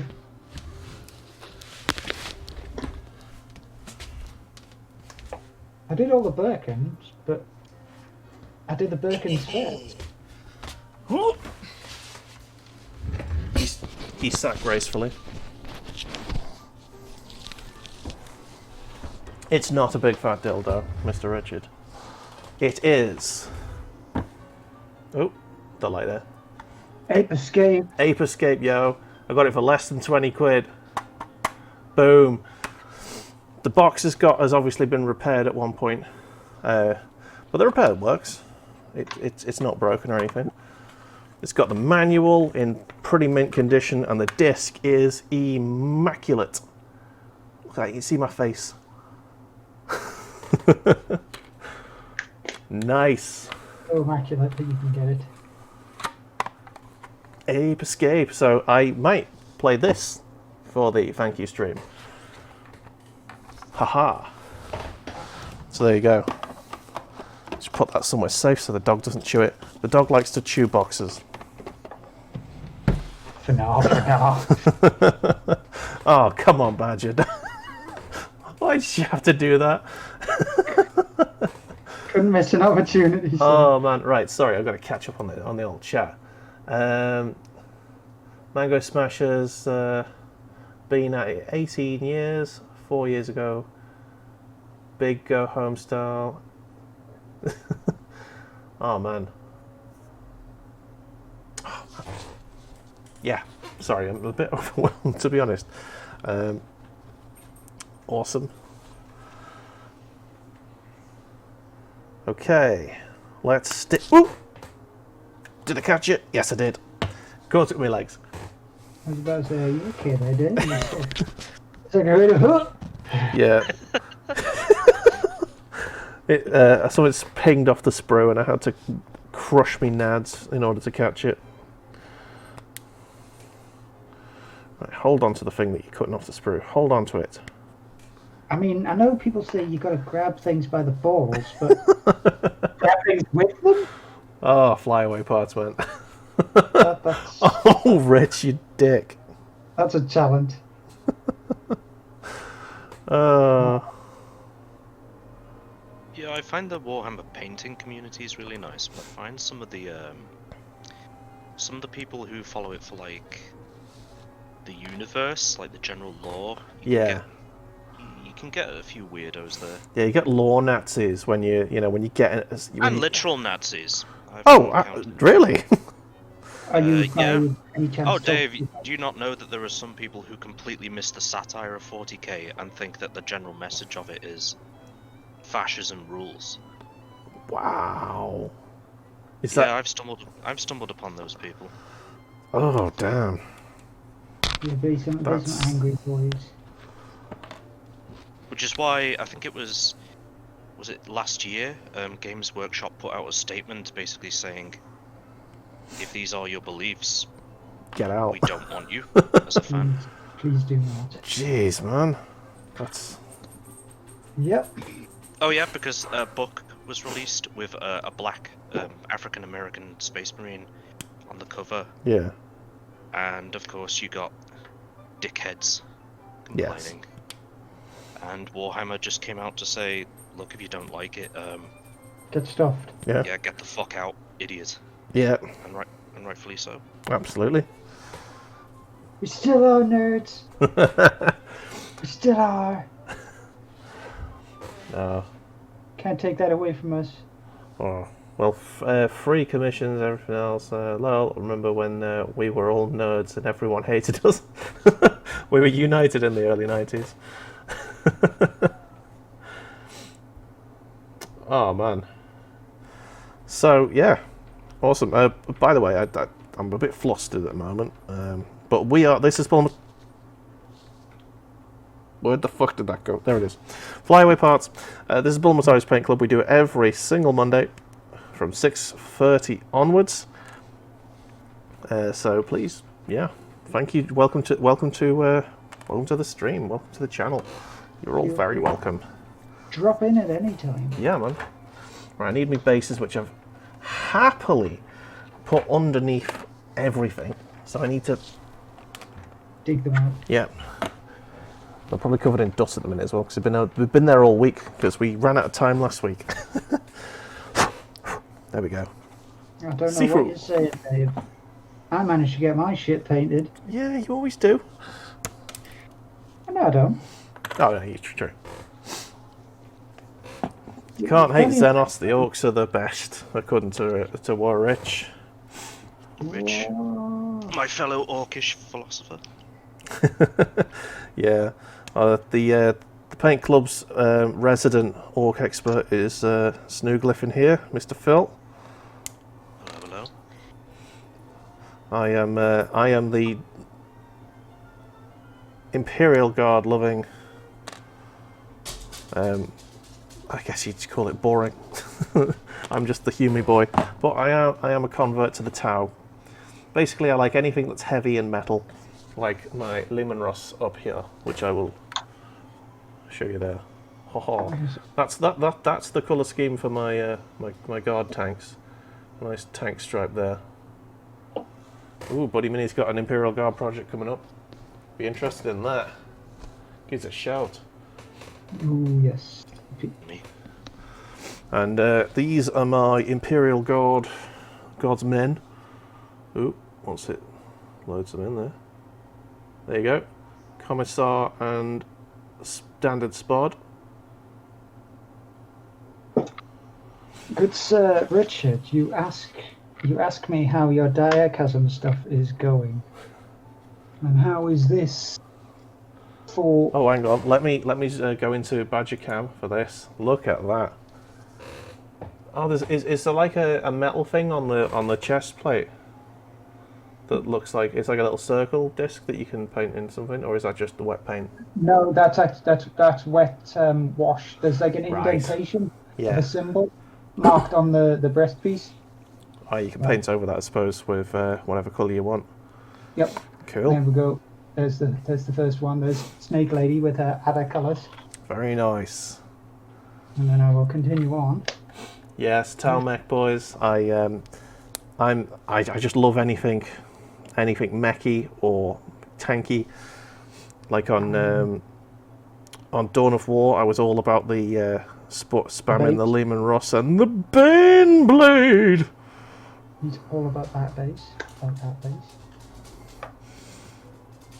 Let's try and stick these bases together without leaving a load of super glue residue all around. Okay. Try and make them straight. Not straight enough, I think. Yep. Oh, hello, puppy. A dog has appeared. Suddenly. Come and say hello. I'm not just 40k. I have Chaos Demons, which are both 40k and fantasy. Yeah, I'll turn the camera so you can see the dog. And now that look at her little face. now that I've started to paint the underworld stuff myself, I'm starting to have a look about maybe grabbing hold of something for the Sigmar things. But I already Go on. I already have too much. Yeah. Too much. I would love to get myself some dwarvy boys, but I am waiting for some new models to come out because the Age of Sigmar Calamity is I predict they're going to crunch that at some point and just start from scratch. So I'm waiting for some stuff to. I would love to get like is there actually any good BattleTech models out? Because like the BattleTech models I've seen are a bit shit. All of the BattleTech models are essentially based, regardless of how new the sets are based on old models. What you would have to do to get anything that looks particularly good is you'd need to grab the MechWarrior Online files. Okay. And you can 3D print things. See, I'd be up for that. I want me an Atlas. Yeah, you could ask people to get the files for those and essentially print out your own, your favorite mech. For me, that would be Dragon, because hang on, fuck the rest of the world. Okay. Dragon is best. I nearly picked up a dark ass apposite today for him to paint. Love the book, love the model. Do you like one of these? Dark what? Oh, Dark Apostle. Apostle, sorry, apposite. Sorry. I'm not very good at reading today. Sorry. I need Not very more good. beer. Clearly. Yeah, that's what helps people read. Definitely. More I beer. must- More beer! Yes, Badger's been doing some Arcadia Quest. Dark Souls. And some Dark Souls. Oh my God! You said the shit word. What's the shit word? Finished? Probably shit. Well, you dribbled. Yes, I did dribble a bit. Sorry.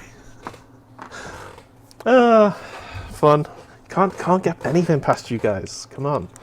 Just too quick for you, Dave. Yeah, they are. Man. Okay. The drone assembly is beginning. So, here is my shieldy drone. Need to shove you in there. In that hole. Come on. Go in. That's what she said. Aha, it's in. For now. That's also what she said. How long have we been doing our hobby for? I started painting minis in... Oh, it's been 6 years now. Only 6? Blimey. Only 6. Yeah. I mean, I took a huge break. To be honest, I started doing Warhammer back in secondary school, so I was like 15, 16. But then I sort of stopped a bit. When we went off to uni, or even sixth form, I think it was, where we just sort of stopped playing Warhammer. I think me and the guy I used to play Warhammer with sort of went to different sixth forms. So I think that was actually the last time I played a game of Warhammer. I've always loved the lore. And now I'm... Oh God, how old am I now? 32. 32, so what's 32 minus 15? So it's many years. 17. 17, so yeah. But I had a break of like, I'd say 6-7 years, because after uni, I sort of picked up the... I was reading the Gaunt's Ghost books, which is what got me back into the universe. Gaunt's Ghost, Ravener and Eisenhorn. Basically just Dan Abnett's books. And they got me in love with the Guard. And I started collecting Guards about 6-7 years ago, something like that. Was it? Yeah. Yeah, something like that. Exactly. You started collecting it when Phil started painting, and you've only just now gotten around to painting it. Yeah, exactly. I painted a few models here and there, but literally, I think I managed to, in the space of about 5-6 years, I think I painted 2 Guard squads, half a tank, a commissar, and a command squad. I think that's all I managed to get done in that many years. Yep. Whereas me, I kind of haven't stopped. Yeah. But I started way back when 2nd edition had essentially first come out. Eisenhorn is an amazing book, yes. If you haven't read Ravener, it's not quite as good as Eisenhorn, but it is very, very worth a read. Oh yeah. But yeah, so you started back in 7th edition. You've never taken a break, and so you're the longest serving member, I think. As much as I haven't played very often, I've constantly been collecting and painting, essentially. Yeah.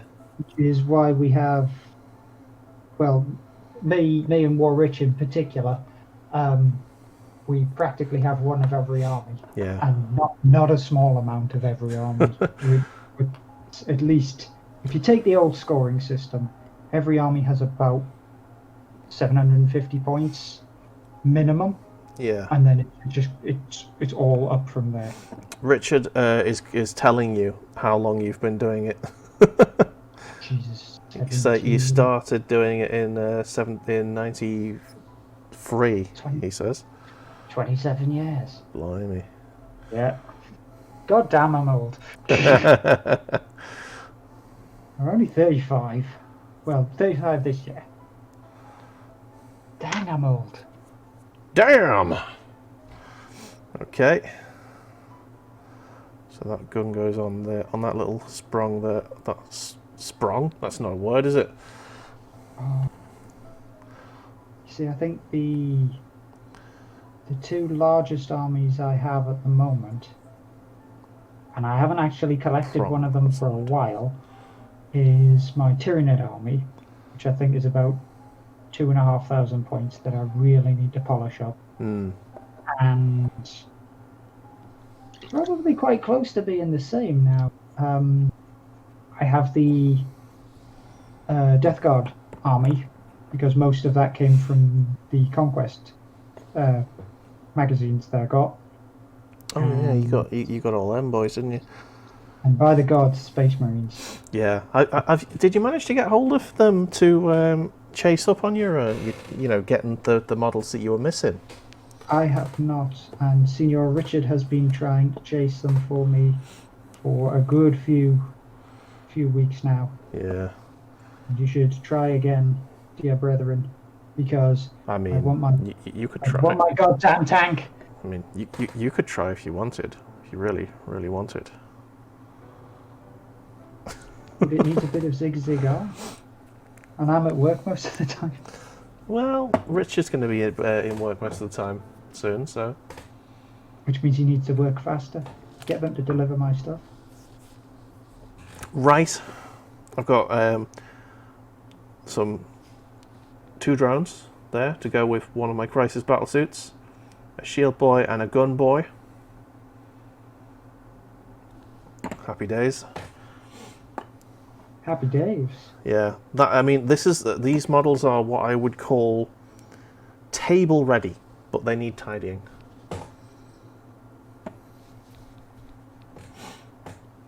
It's a little bit here and there. Right, here we go. I'm going to catch up on the chat now. So Danger Mouse has been going since 06. He's got 5 Iron Jaws and 1 Croxigore complete, which is nice. Noise. Bit of them lizard boys. Yeah. Danger Mouse pushing through a chunk now on the completion path. By the way, guys, there is a hashtag up above, like literally above my head. If you want to, you can tweet, basically just tweet the hashtag with some pictures, and we will show them, if you like. We will show your glorious works. Yeah, and you can show us up, because we are... Wait, I am, sorry, I won't do the royal we. I'm mediocre at painting at best. So... always improving, Mr. Day. Yeah, definitely improving. I mean, with this guy, I managed to get dry brushing for the first time ever. Let me, might as well give it a quick search-a-roo. Let's have a little look. Oh, dang, Rob. All good stuff, though. Yeah, man. I think something which I do enjoy is that not only have I continued to paint constantly, almost, and collect, is the fact that I've gained more and more of a love for the lore in the game itself. Yeah. Just keeps getting better. I'm a lore hound, and I'm not one of those lore hounds. I'm not a bastard, and I'm not a Nazi. But I just love the whole, especially Imperial Guard, man. If you're at all into Imperial Guard and you've not read the Gaunt's Ghost books, go and read them. Go for it. They're so good. Right, old and wise badger, says Mev. Right. Subscribes PC. I think. Oh my god. So Buddy Manies thinks that Mango has a 20k point night haunt army. That is a lot of money. That is a huge army. Jesus. I want to get a photograph of that whole thing in one. That's the kind of sort of setup where you have people who have like entire chapters of Space Marines. Yeah. Oh, sorry, buddy. I can't. We've blocked links in the chat because we get bot attacked a lot on this channel for some reason. Heresy shows its face at every turn, It does. It and does. our local Inquisition bot keeps it at bay. True that. Oh, you're on your phone. I mean, yeah. If you want to share stuff at us, do include the hashtag there in a post on Twitter. It's literally hashtag Bulls Paint Club, all one word, and it will pop up on my Twitter feed.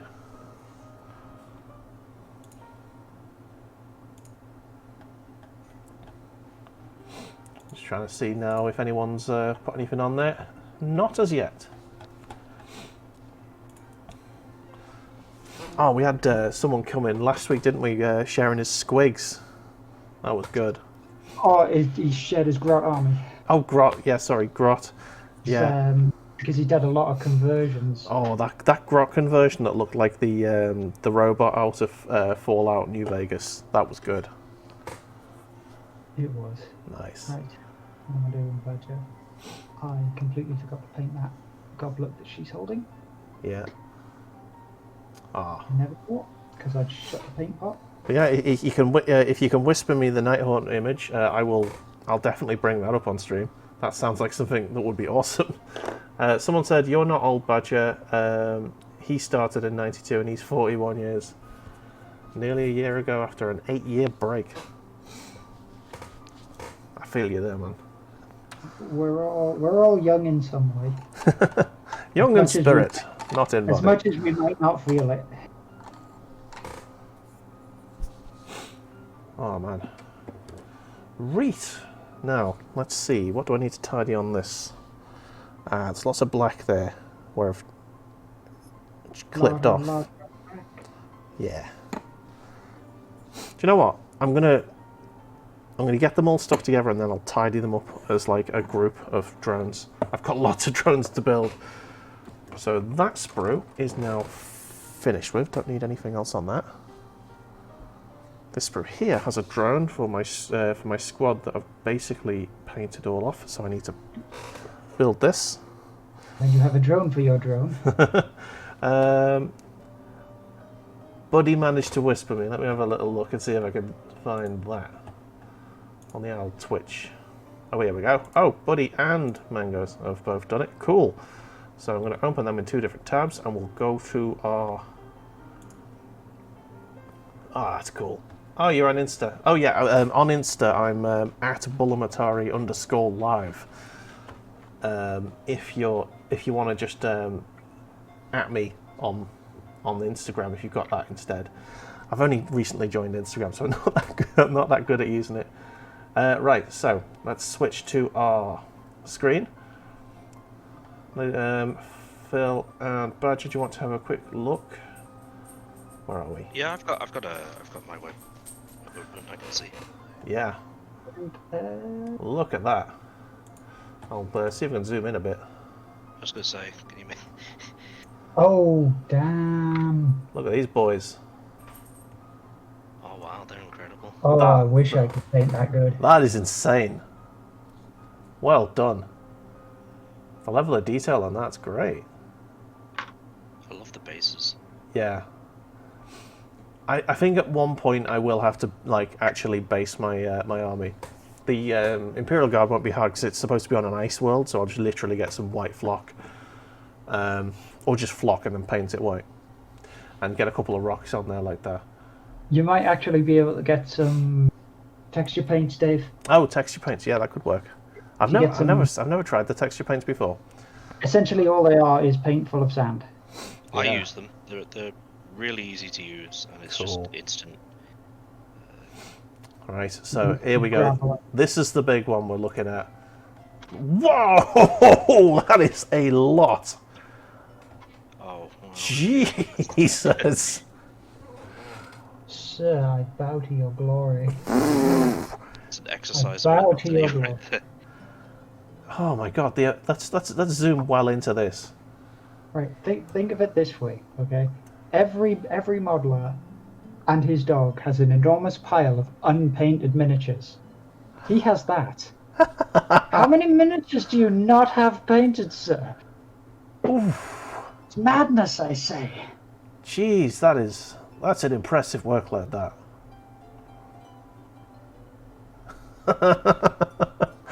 Nice. Okay.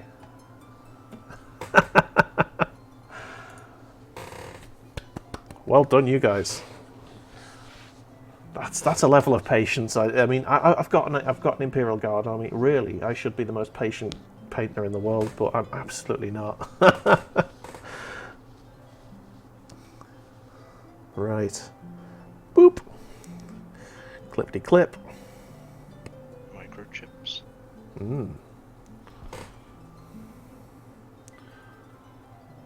Just so the cool Ice Worlds scheme in a tabletop vid on YouTube.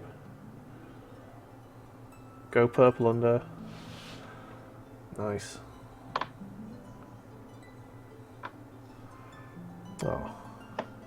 Damn it.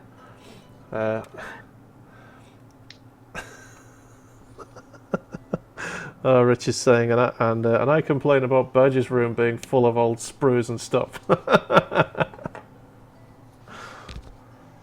Oh man.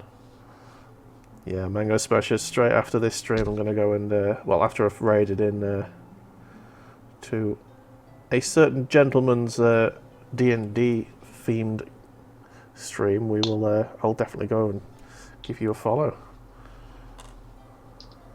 Oh, I didn't clip them. Hee hee. Ho ho. Ha ha. Yes. Be very, very careful. Ah, right. Okay. Oh, right. Okay. No, that's the pegs on these clip together models are a bit tight, so I don't want to end up snapping a foot off. Yeah, I find I try not to paint the pegs at all on those sorts of models, because it just ends up, you know, you seal it, you make it a bit too tight for yourself. Her. Tight. Oh, wait till it's all on show again. Right. Actually, I'll put them back because I don't need them. Oh. Okay. That's weird. I don't know how many actual bases I've got. No. I'm wondering. I'm worried that I haven't got enough. Did I just put that back? Yes, I did. I'm an idiot. But we knew this. That's why we love you. And well, it's questionable, but okay. Woohoo! Okay, so back to chat only, so my phone doesn't absolutely freak out. Oh no! It has a tendency to try and not. It just continuously tries to refresh the video. Oh, okay. So I end up not seeing any of the video, but getting all the chat. Yeah. And yes, I could just watch it on my PC, but Yes. my PC is currently busy. Okay, so Buddy Minis wants to know where we're all from. Merseyside. Yep, me and SnueGliffin here are from Merseyside, northwest of England. The good old Badger here is from the northeast of England, Yeah, close to Newcastle, but not quite. yeah. In the same way that we're close to Liverpool, but not quite. But yeah, we're northerners essentially. Badger's a little bit more northern than we are, as I'm sure he's happy to remind us. A little bit, sir. Probably about 200 miles north. Well, you know, it's not a competition. I know, it's just a bit north. It's like on the now sullied show Game of Thrones, when he went beyond the wall. He's like, "You think you're northern? You're not northern." Apparently, we don't sound like we're going to rob anything, Phil. What happened to your accent? I mean, not all Scousers like sound like a Harry Enfield sketch. Just most. Plus, we're not really Scousers. were what Scousers call woolly-backs.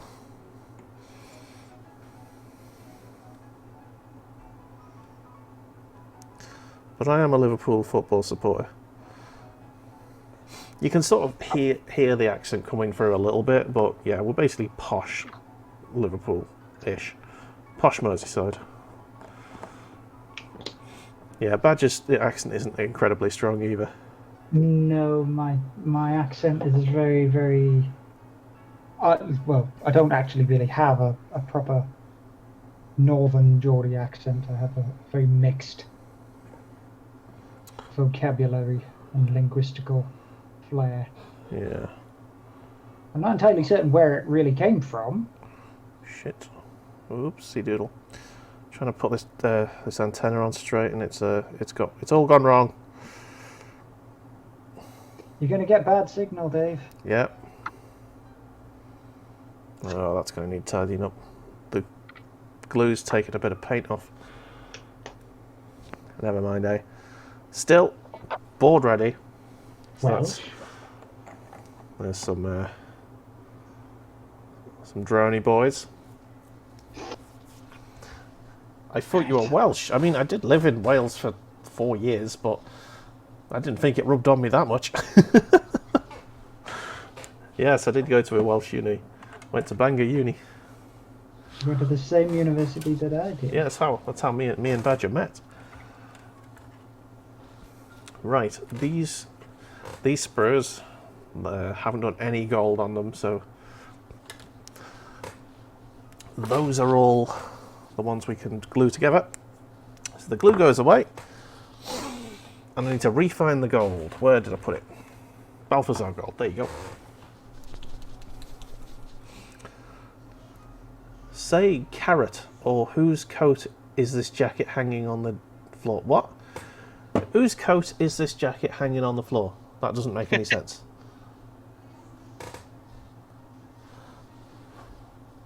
Carrot. Right.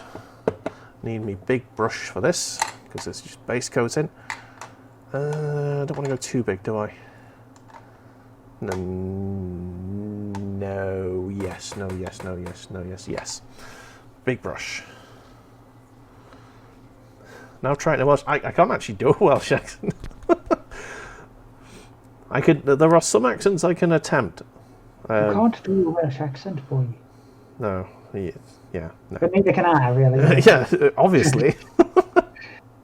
All right, boyo. But yeah, Try to do no, there are some accents I can do, as Mr. Phil very well knows, to his pain, I think. Every D&D campaign has a more dodgy accent than the last. We just finished your D&D campaign, didn't we, Phil? We did. We finished Rime of the Frost Maiden. Yeah. After about 5 months. Yeah, it was a good campaign, and was it your first DMing? Not my first ever, but First campaign DM. yeah, first campaign that I've fully completed as a DM. Yeah. Nice. And I must say, he did very well. We had a very good time, and he largely kept us on track, with the exception of one player who cannot be handled. He cannot be tamed. But yeah, I played a drow. I didn't really get the chance to be fully evil at any points. I did try, but I mean, there were opportunities, and I was trying to get it out of you to be particularly drowish, but yeah, there were times when I was thinking, do I do something drowish, as you say, and then it became apparent that the rest of the party were like, no, we are not on board with this. We're not gonna let you be an evil bastard. Yeah. well, I think that's That's the difficulty of playing an evil character, isn't it? Well, it's like you can have evil campaigns where everybody plays an evil character, but Yeah. it's like if you have characters who are inherently good, then yeah, it's difficult to Hello, Dave. be evil without bumping heads. Oh, thank you very much, Buddy Minis. Have a lovely evening, whatever you're doing. He's going to hop off, so thank you for joining the channel. I hope you have many happy hours here.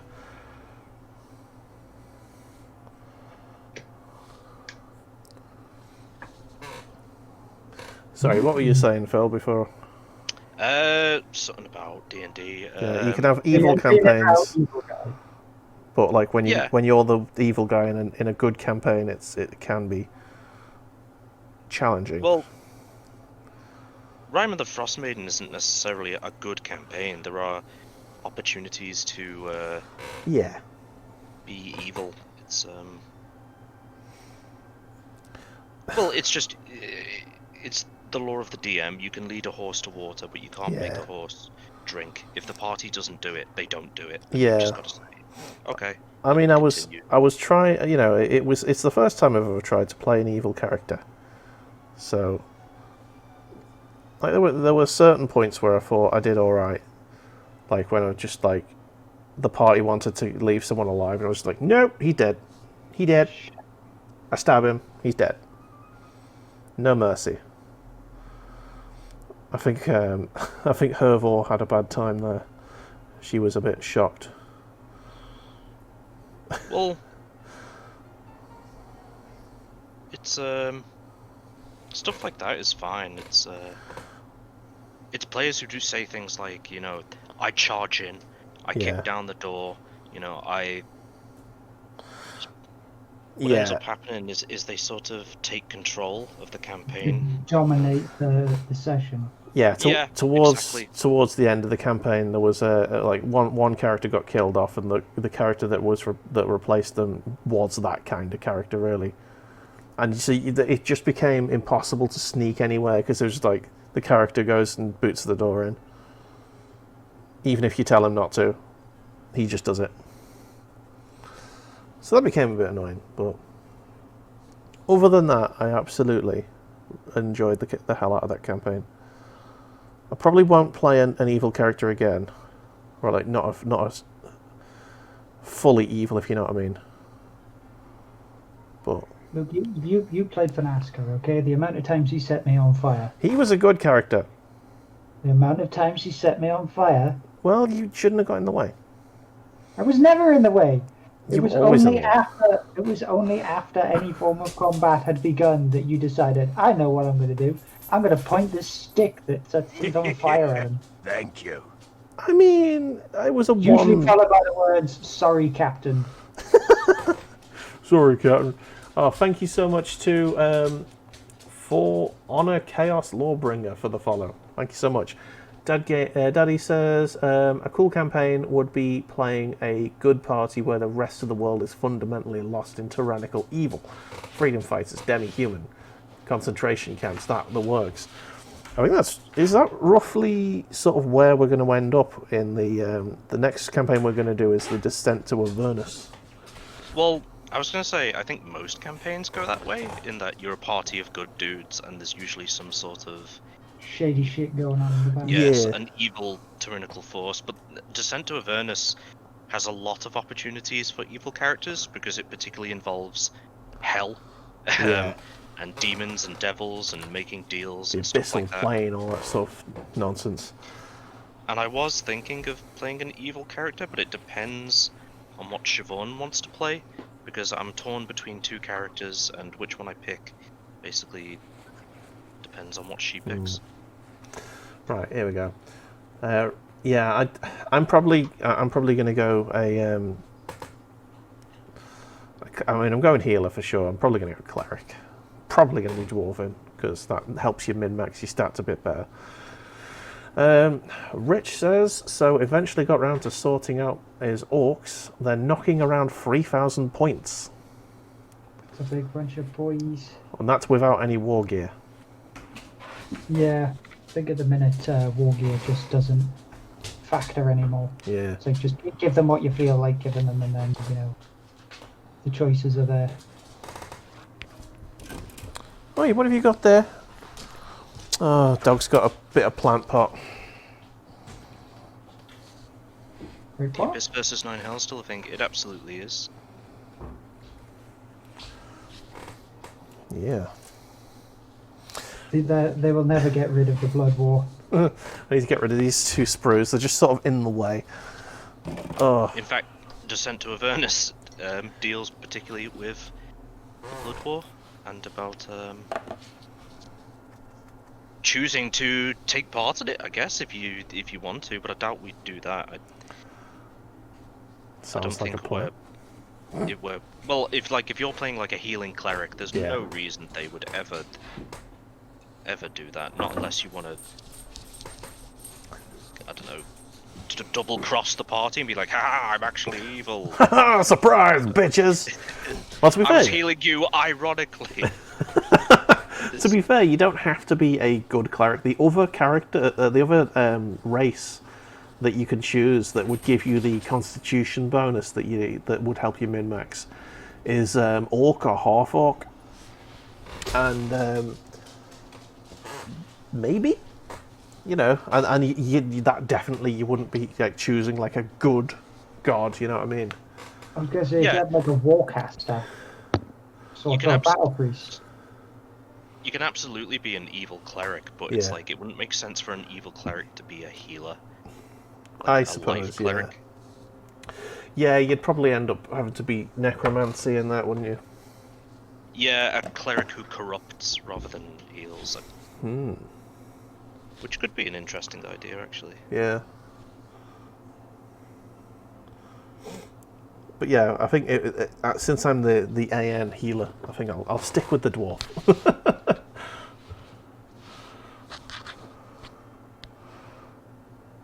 Plus, I'm torn between go on. Sorry, a paladin and a bard at the moment. I know Siobhan mentioned she was thinking of playing a paladin, so if she picks that, I'm picking the bard, sort Nice. of thing. Is it the case where you're going to get 2 characters ready to roll and then decide on the day? No, I'm not going to decide on the day. I'd like to decide beforehand so I can Oh yeah. write a backstory. Yeah. Yeah, I think, I'm going to go dwarf, and at least that'll give me a chance to break out my really bad Scottish accent, because I believe that all dwarves should be Scottish. Scottish. Scottish. They already are Scottish. Ah! Oh, there's an unconscious pun. We enjoyed that. It's a pun-conscious line of thought. I made a dwarf and I didn't make him Scottish. I know you didn't. Oh no, but that dwarf had a very You made him good... Randy Savage? He did, yeah. Yeah. Oh, did you know, Paddy? My dwarf literally saved the entire campaign in our last session. He did. The Yeah, party would have died if he had not intervened. nice. We had the Phil gave us a summoning stone, and he made a cameo, and yeah. What's this? Randy Savage with the chair! Yeah, basically my character was completely nerfed because I lost an eye, and I was the ranger, so I was like, most of my damage is dealt with ranged attacks. I now have disadvantage with that, so I just used my turn to summon Brovus, which was his name, and yeah, he just came in and dropped the elbow on some Nice. fools. And it was very good. Okay, so, what am I looking at? Do. Painting metal. Oh, my fucking wrist. Oh, that clicked real bad. Oh, you need to take a little break. Never No! suffer for my art. The Emperor shall protect us!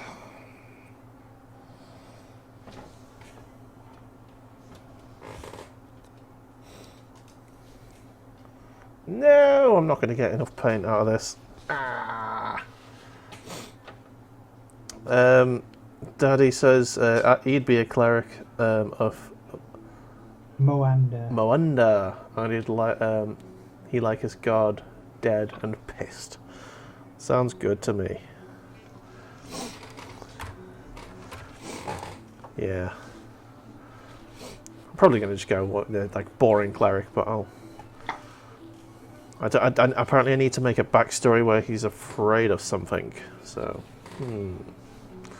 See, I have 2 particular gods in the lore which I have a soft spot for. I mean, I definitely have one, and you know very well which one that one is. Kosov. Kosov.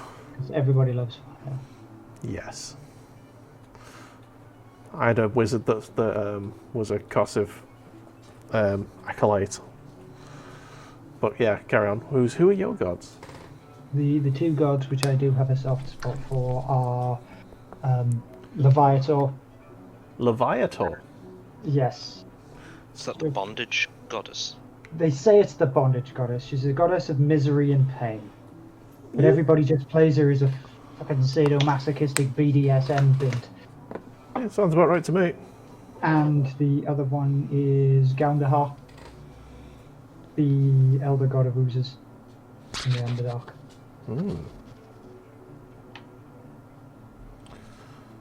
Because he has only one real thing to do. He basically says, eat everybody else's clerics. There you go. That's your job. And he randomly gives people boons. Yes. I love a good boon. The slime god. The thing is, in Gaundahar's lore, one of my favourite things about it is the fact that he had the hots for Loth. And he asked her out, and she said no, and he threw a hissy fit and killed all of his smart followers, which is why he lost a lot of power. So essentially he threw a hissy fit because he got rejected, and completely knacked himself over. And he's like, oh, why I do this? Sad face. Sad blob. Sad blob.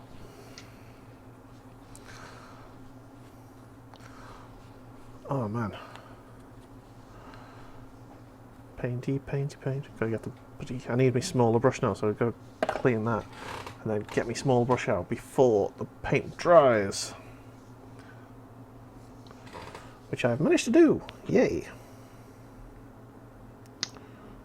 Happy days.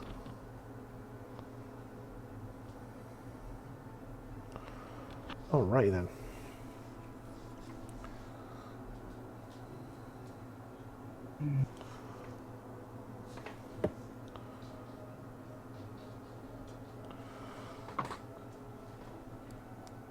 Bit of dead air here. We're just all concentrating on painting. Yeah. How's your models getting on, you guys? Giving them a wash now. There we go. Oh, very nice. Look at that. Is that done, do you think? Pretty much. Nice. I was going to say, the only thing that I essentially need to do is put a pair of pupils in, but I am not painting those. Oh, get a cocktail stick, yo. That's what I used to do with pupils. I do not have a cocktail stick. Oh, okay. Yeah, cocktail stick. Just a little blob black on it. Look, I'm going to try my hardest. Where's my black paint gone? Somewhere? You can have it the end of a really sharp pencil as well. That could work. Well, I was tempted to go grab me little... Oh, you got a little pen, haven't you, that you do your writing in? Yeah, me scroll work. That's an excellent pro tip, that.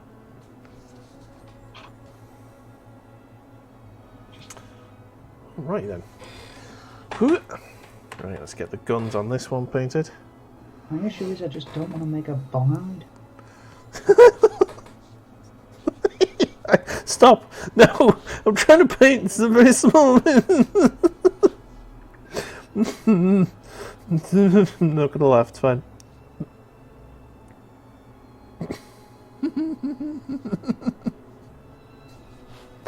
Deliberately make it bug-eyed, please. No, never. I've got some bug-eyed models and they're brilliant. They're my favourite. I've got an Imperial Guard captain who's just like, ah! He's brilliant. Oh, it's the best models, man. Oh, thank you, Doug.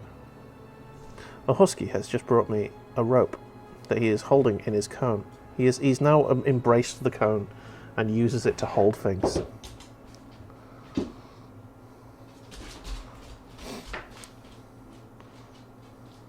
But more fool him. The cone may come off tomorrow if his stitches have gone. Which is good. So it means he won't be charging around the house, knocking the shit out of everything all day. I'm surprised the cone's still in one piece actually, because he keeps, like, every time he comes into the house, he has to come in at full speed, and he always just slams into the door with his cone. It's got dents and stuff all over it, but it's still in one piece. Okay, excellent. I have got the eyeballs painted. Oh, nice.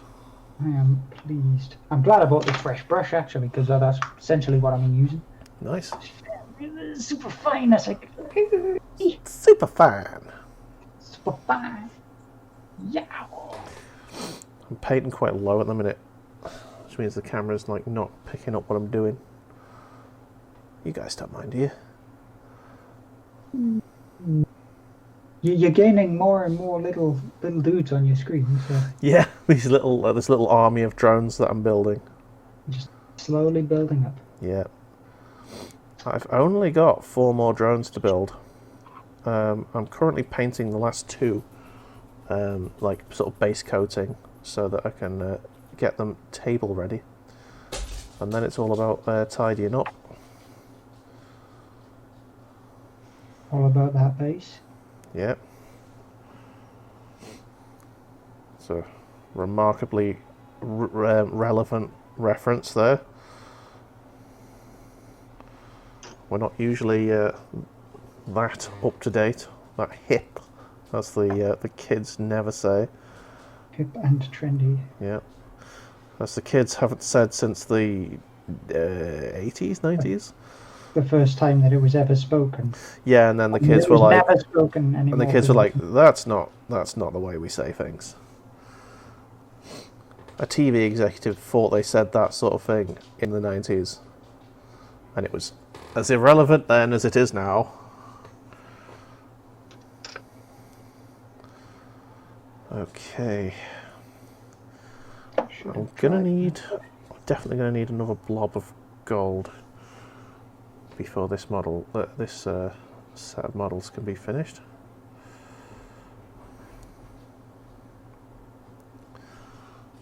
Probably 2 actually. It's a lot of model to paint yet.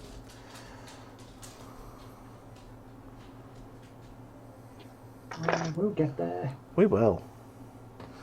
And you know what? After these drones have been built, I think I've only got 5 more models to paint from the box set, and then that's all of the tower box set completed. And then it's onto the broadside, and I'll have a sexy broadside battle suit, and it'll be lovely. It'll be great. We'll have a heavy weapons option. Yeah, man.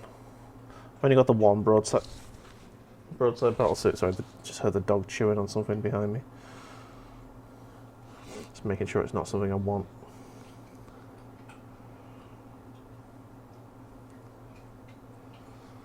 Okay. It's always something you want. Yeah. There's a knack of just finding something that's like very precious and just destroying it. What's that you say? This priceless heirloom looks delicious to me. Oh man. Yeah, well, I left just a Blu-ray on the top of the Blu-ray player, and he just chewed on that to death. Luckily, it was only like Austin Powers or something shit like that. He's the man. For you. So, not too much of a tragedy, but still, it's stuff. It's my stuff. And now I have to keep all my games like on like high shelves, which means I don't really have enough space to put to like store everything alphabetically, which is infuriating. So I'd love to have everything alphabetically. Whoop. Ha ha ha. Right, so let's get this started. Come on. I need to make this gold paint stretch as far as possible.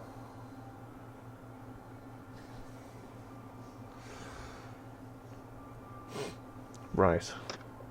Is that because you didn't put enough other stuff on again, Dave? Maybe. Maybe.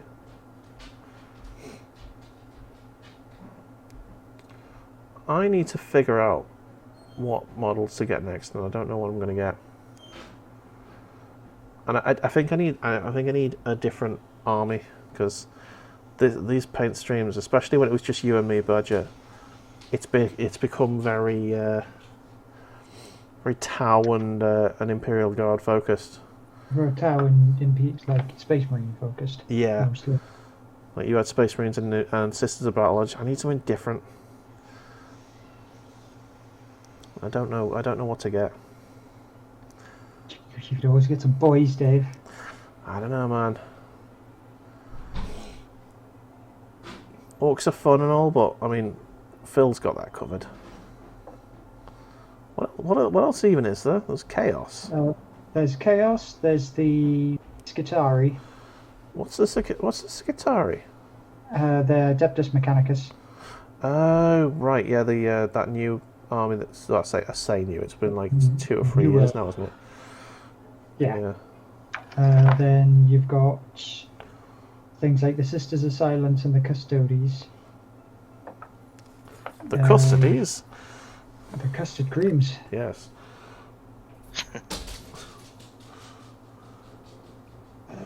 There's always the Grey Knights. There is the Sisters. There's actual Eldar. There's Dark Eldar.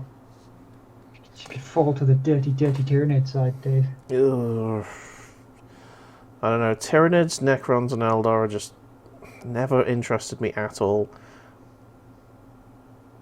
I've seen you painting the newer Tyranid, the new Necron models, and they look quite cool. But newer Necron models are a lot beefier and chunkier than they were beforehand, so they are like more pleasant to paint.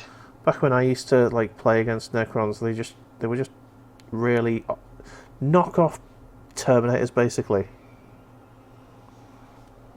Yep.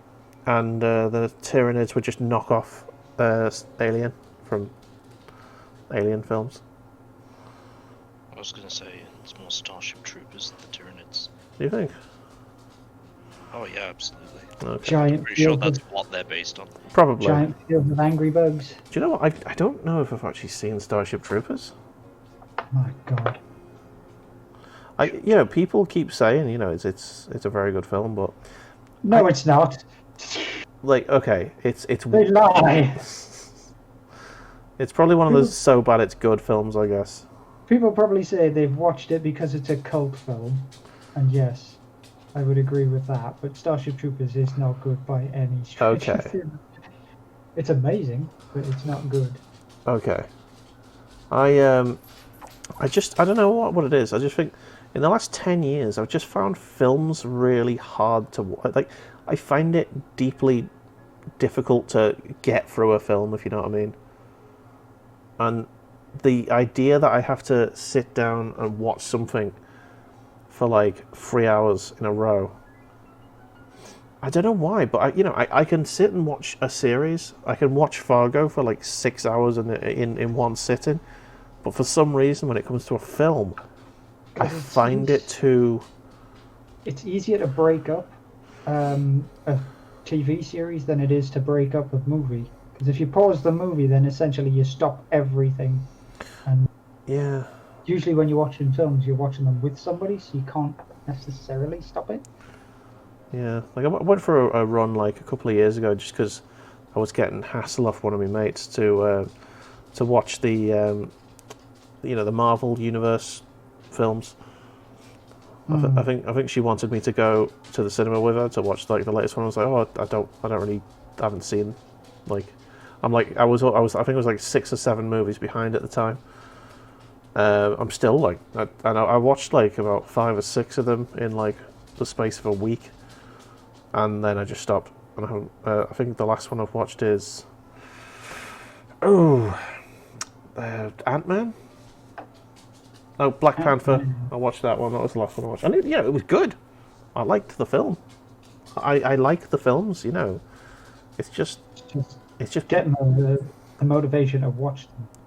Yeah, it's just getting the time set aside to actually go ahead and watch them. As you say. I don't know why. I just find it difficult to justify it. I'm not explaining myself very well, but yeah, that's essentially the problem for me. Right. And a few more brush strokes, and we are ready to stick these drones together. And they're not pretty, they're not perfect,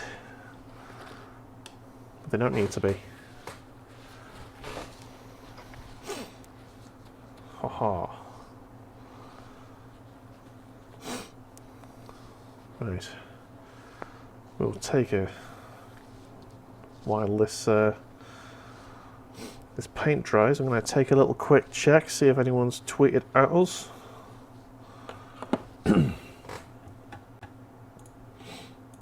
See if there's any more Instagram as well. Do.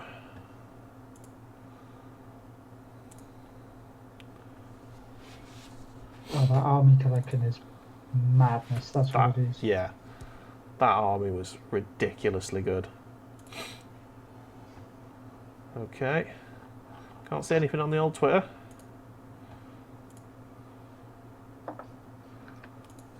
Check out Insta. Oh, because I zoomed in really hard. There we go.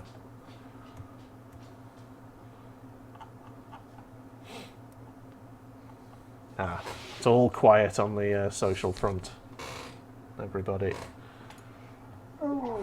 Again, if you feel like showing us your work, feel free to use the hashtag above and on Twitter or at me at @Bullamatari_live,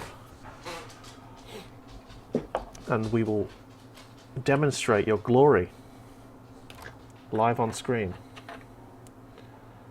Right, I need to get the stands and start getting glue together.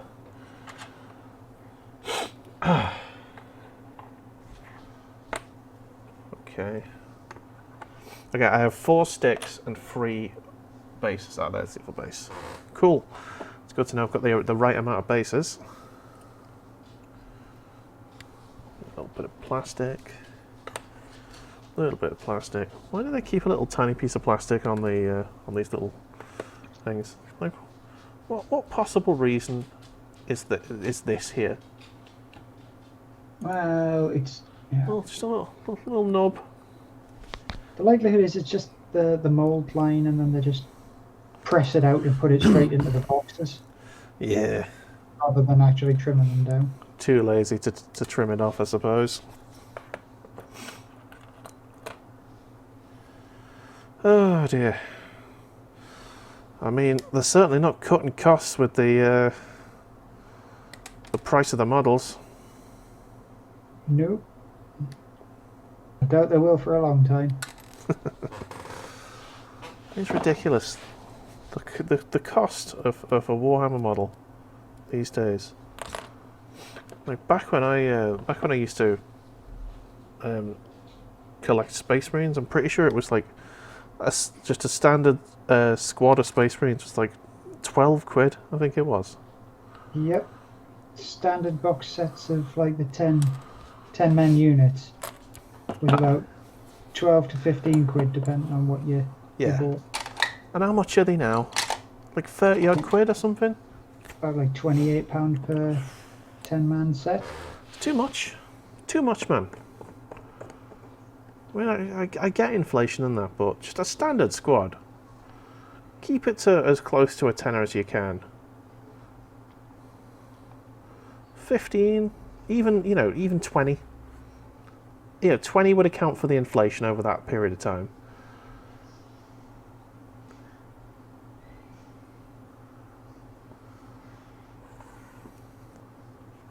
Oof, gotta let that dry now. Yeah.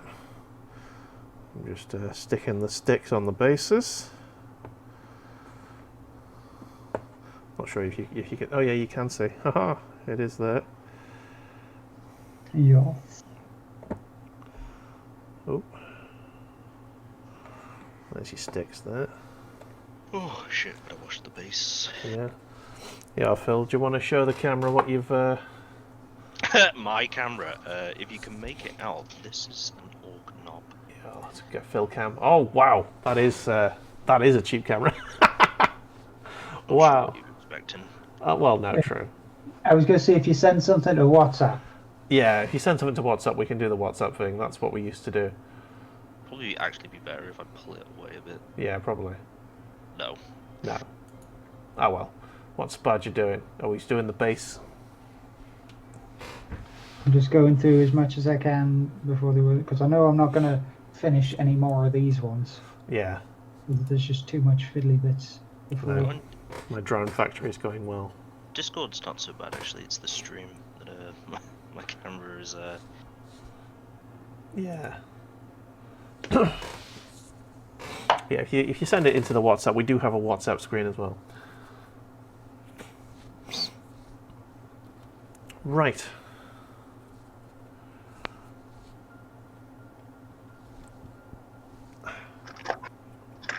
Just trying to make this dry. Come on. Oh my god, the end credits is going to be ridiculous today. This is the most followers I've ever had in a stream. Seriously, it's ridiculous. I am so happy. And humble. Indeed. Daka Fang Mork Quest says "Wah!" or "Wah!" as you should probably pronounce it. Orks, here we go! Here we go! Whoa! Oh, thank you so much, Daka Fang Mork Quest. Jeez. Oh my god, tonight's been mental. We've had 2 raids and so many followers. I'm over the 50 mark for sure. Ridiculous. Oh, thank you so much, everyone. It's because you brought me in. Yeah, looks clearly. It's the Orky boys. It's the Orky boys that are doing it. No, it's Oh yeah, we've got Oh, he's looking. got an Orky boy here, lads. Let's show this. It's not finished. I've got to layer paint it, but that's Oh. for another time. Hang about. Let's get him on there. Look at this Orky boy here. Look at that. Very nice. You gotta go up against our resident big boss. That's proper git right there. Actually, I'll take a picture of all the orcs I've done so far. Oh, go for it, yeah. This is our WhatsApp chat. Let's see some other photographs. There's that's Paddy's Eldar last time round. That's the back of it. That's front end there. That's one of my my Imperial Guard boys. That's Tao's. Not Tao's. That's Badger's Tau army. Jesus, what's wrong with my brain today? Got some golden green, yo. Or very pale green, anyway. Yes, I have the sort of Nurgling green and Retributor's gold color scheme on mine. Yeah. Because I thought to myself, I needed some sweet gold. Yeah. Colored army. Yeah. Let's just stretch that a bit so you can at least see the image that we're trying to share. Is that better? Yeah, it's better. There's his broadside. I'm going to have one of them soon. There's a few of my tower boys.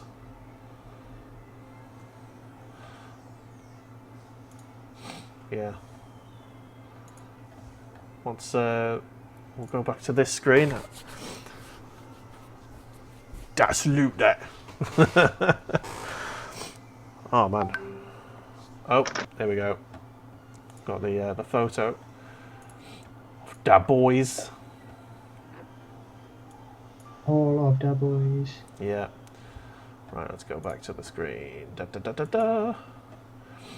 It's a bit of a tall screen, so I'll have to pan across it for you. Look at these boys here.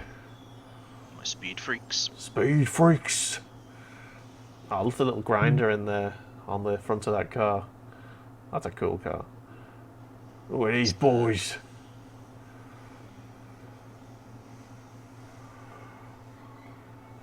Oh yeah, man. Sweet. Right, I'm going to start cutting and sticking because we are approaching time.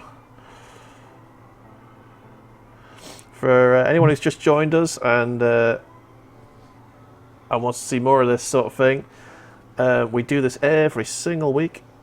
Well, at least me and Badger definitely do it every single week. Phil, are you going to join us next week? Do you think?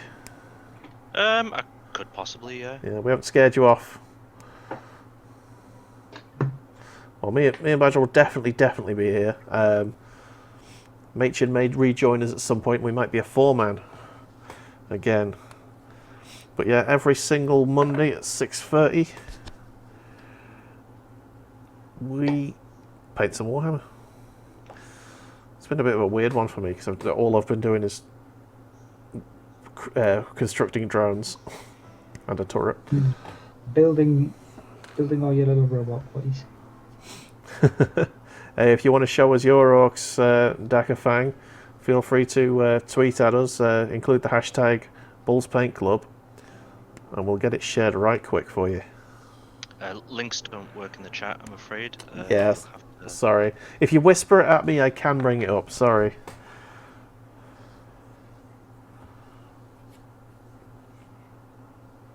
We have Necrons invading the stream. Oh no, not Necrons.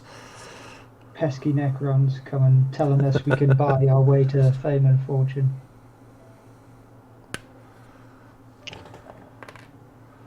You were talking about painting a new army, Dave. Yeah. Thinking of pledging to chaos. Do you know what? Maybe. I would definitely go the corn route.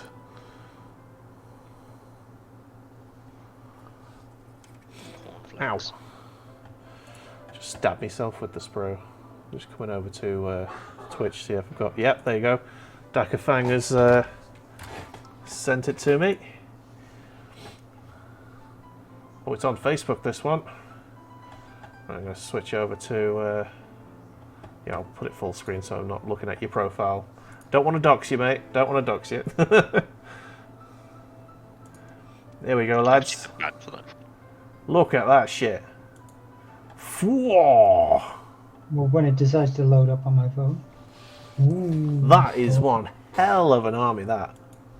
Let's zoom in, see what we see. I was going to say, I think I need a bigger table. See, this is... These are some orky boys. I see the trucks. I see, yeah, I see the boy. I see a lot of grots. Oh man. There's a Morkanaut in the back. Oh night. Oh. What There's are these?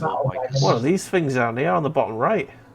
Bottom right, those are battle wagons. Nice. That's got a pretty. Got a death roller. Death roller. Love it. I see some killer cans. There's quite a lot. I see a lot of war bikers. I hate painting war bikers. It's so fiddly. Oh man, that is a boss army, man. How many points is that? Do you think?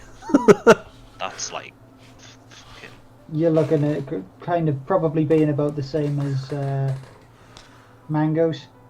Yeah, 20k ish, give or take. Probably more. Oof. Well. I'm not sure. Like, I'd say about 15. Yeah, 15, 20k. Without war gear, sorry, I'll say it in the proper Orcish. Without war gear, it's 10k. I was gonna say because it's like boys and grots don't actually take up that much points, because they're supposed to be cheap. Throwaway bog down units, the Yeah. chumps. It's the gubbins that get expensive, like the battle wagons. The goblins. Nice. Well, thank you so much for sharing that with us. That was awesome. I can think, right, that's I the hope to kind one day match the size. yeah, that's the kind of army that you get when you collect just one bunch of Yeah, I like one guess. army worth of models. You kind of get that size very, very quickly. But I know for a fact that I've got like everything, so all of my armies are smaller. Yeah. Way smaller. Right, I need to stick this on straight. So I straight. would love a tasty tuna Yes, it is. swarm of that magnitude. See, speaking in Orcish, I love it. As you's not figured out, I likes orcs a lot. I likes the orcs. Sorry. I'd Jeez. like to think that it's an actual orc in Twitch chat. Daka Fang. You sat there at a computer that's filled with nuts and bolts and powered by the psychic force of the war, and it's just It's amazing to behold the a power. PC that can also be used as a weapon. Like it'll have like a blade on it somehow in case he needs to. Ah man, he types into it and it fires bullets. He's made a PC Orky.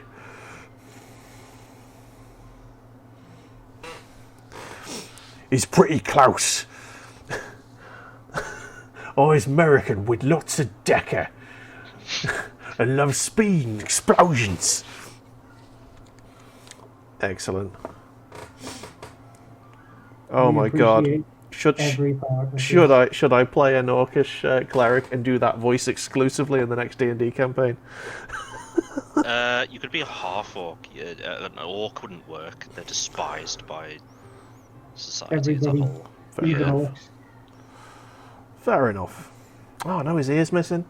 Right, gun ones only have one ear. I guess it wouldn't be a stretch, Dakafang, to say that you've seen the new orc reveal. Ooh, tell us about the new Orc reveal. We discussed it at the start. Oh, did we? The Sorry. The beast snagger. Oh yes. orcs. The new type of Orky boys who are gonna use grots and shit. That's gonna be good. Squigs. Sorry, I've got grots and squigs mixed up from the last stream. Squigs eat grots. Yes. Oh And you, man. They are fed entirely on squigs are fed entirely on rots. Yeah. Yeah. Sorry. SnueGliffin is our resident orc enthusiast. reveal is, I don't know. I think the new reveal is I think it has. But I like the new squig riders. It could fit potentially into my army because I've made like a cult of speed, so I could just literally have them easily. Instead of bikes. Yeah. Yeah, Cavalry. Yeah. Boar Boys was already a thing. But yeah, Boar Boys were. But I think there's potential for a new war boss model as well, like Oh, big squig riding war boss. Yeah. That would be amazing. or what they should have done and they haven't done for ages is a boss in mega armor. Mm. Yeah, a new boss that you could put There's in there. There's Gazgul, who's essentially the boss of bosses, and Yeah. In mega But, armor, in a chariot, with squigs pulling it.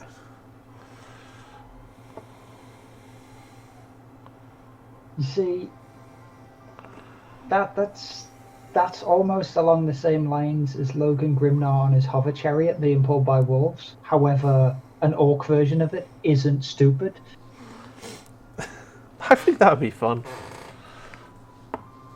Amazing potential for conversions, boys. Yeah, man. And and if nothing else, if nothing, what are the orcs? They are there for the fun and the glory of battle. Just look at that. The orc army that you posted in the chat, Phil, and I'm like orcs, orcs, orcs, orcs, orcs, and then in the back right hand corner, it's a bloodthirst. Oh yeah, that's one of my favourite models. Took ages to paint that. Imagine an orc bloodthirster conversion called the Ork Firster. That'd be weird.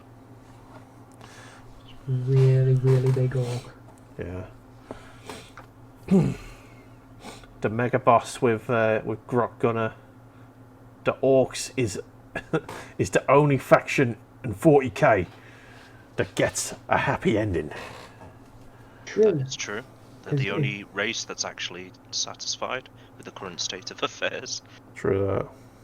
Even then, they have the most satisfied boy in the entire universe. Oh yeah, you were telling me about this fella last stream, weren't you? Tusker Demon Killer, who essentially fought so hard that Khorne went, you know what, this guy's class, and resurrect him every day to fight the hordes of chaos over and over again. It's like an orcish dream come true. Orcish Valhalla.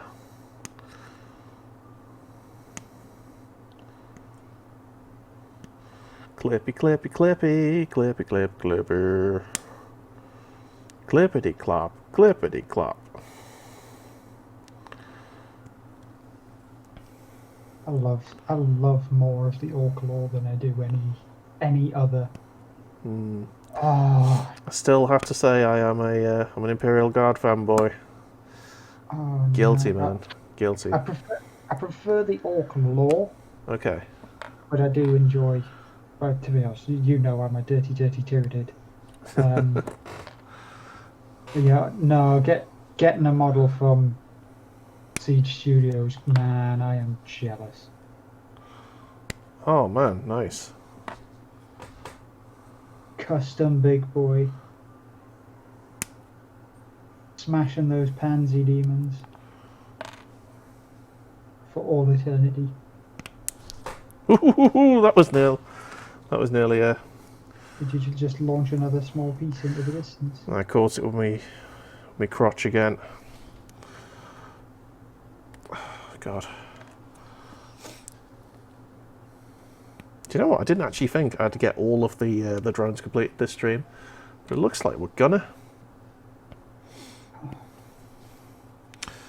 Oh, we have gone over time here. Oh, nice.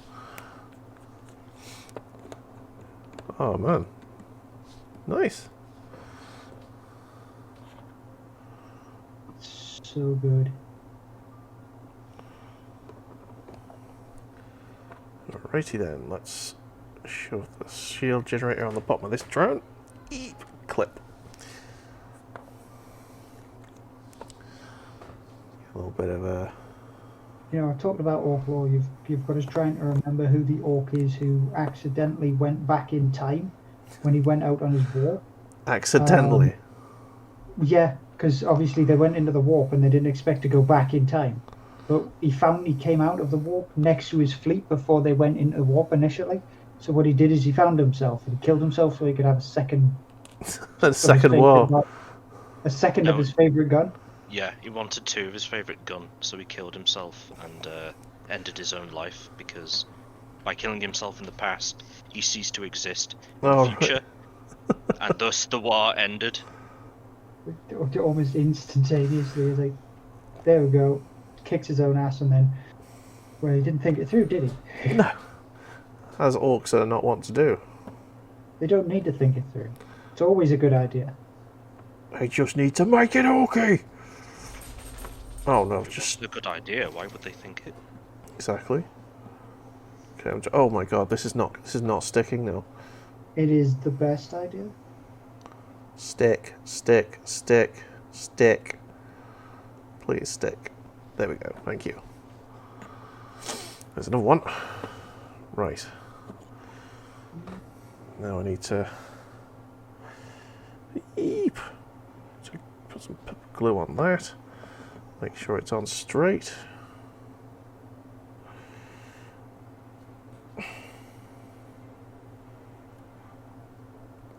Yes. So far so good. I've not stuck any guns on backwards or anything, which is something I need to be careful of here. In fact, you know what? I don't need to stick the guns on at all. They stay on all right. You know that as soon as I drop anything, it's just the gun's going to disappear. Sure, bing, fly off in a random direction. Oh yeah. Dakafang says he's still alive because orcs don't care about time-space dilation or quantum mechanics. There ain't no such thing as a paradox. Paradox? Oh no. Whoa! That was only moderately alright, but yeah, it's good. I'll accept The thing it. is, right? That means that he has twice as many boys for his war. Yeah. Well, unless. And he's shown that he is the only orc that can defeat himself. How true. And the drone factory is finished. And they're not perfect, they have issues, but there is a tower turret, which is, in my opinion, perfect, nearly, and a shit ton of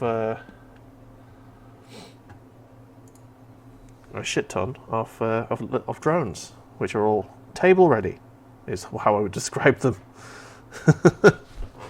It's all good, Dave. It's all good. Yeah. Right. And I think we need to start calling it there because we did say we'd raid into Daddy, and yeah, we haven't. And he's started already. So let's go around the houses. Badger, show us your wares. Right, I have, when it eventually zooms in. Come on, there we go. Very nice.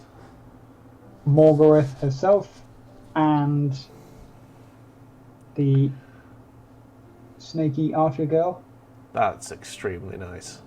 with adder markings. Wonderful. Phil, have you finished him, or are you still working on him? Finished him? Oh no, he won't. He won't be finished. For a while. For a while. Shove it up to the camera. Even I know your camera's not great, but hey, that's. It's the wash is dried. Now I need to layer over everything, and that'll take another 3 hours. Excellent. That's the way it goes. That is the way it is. Okay, so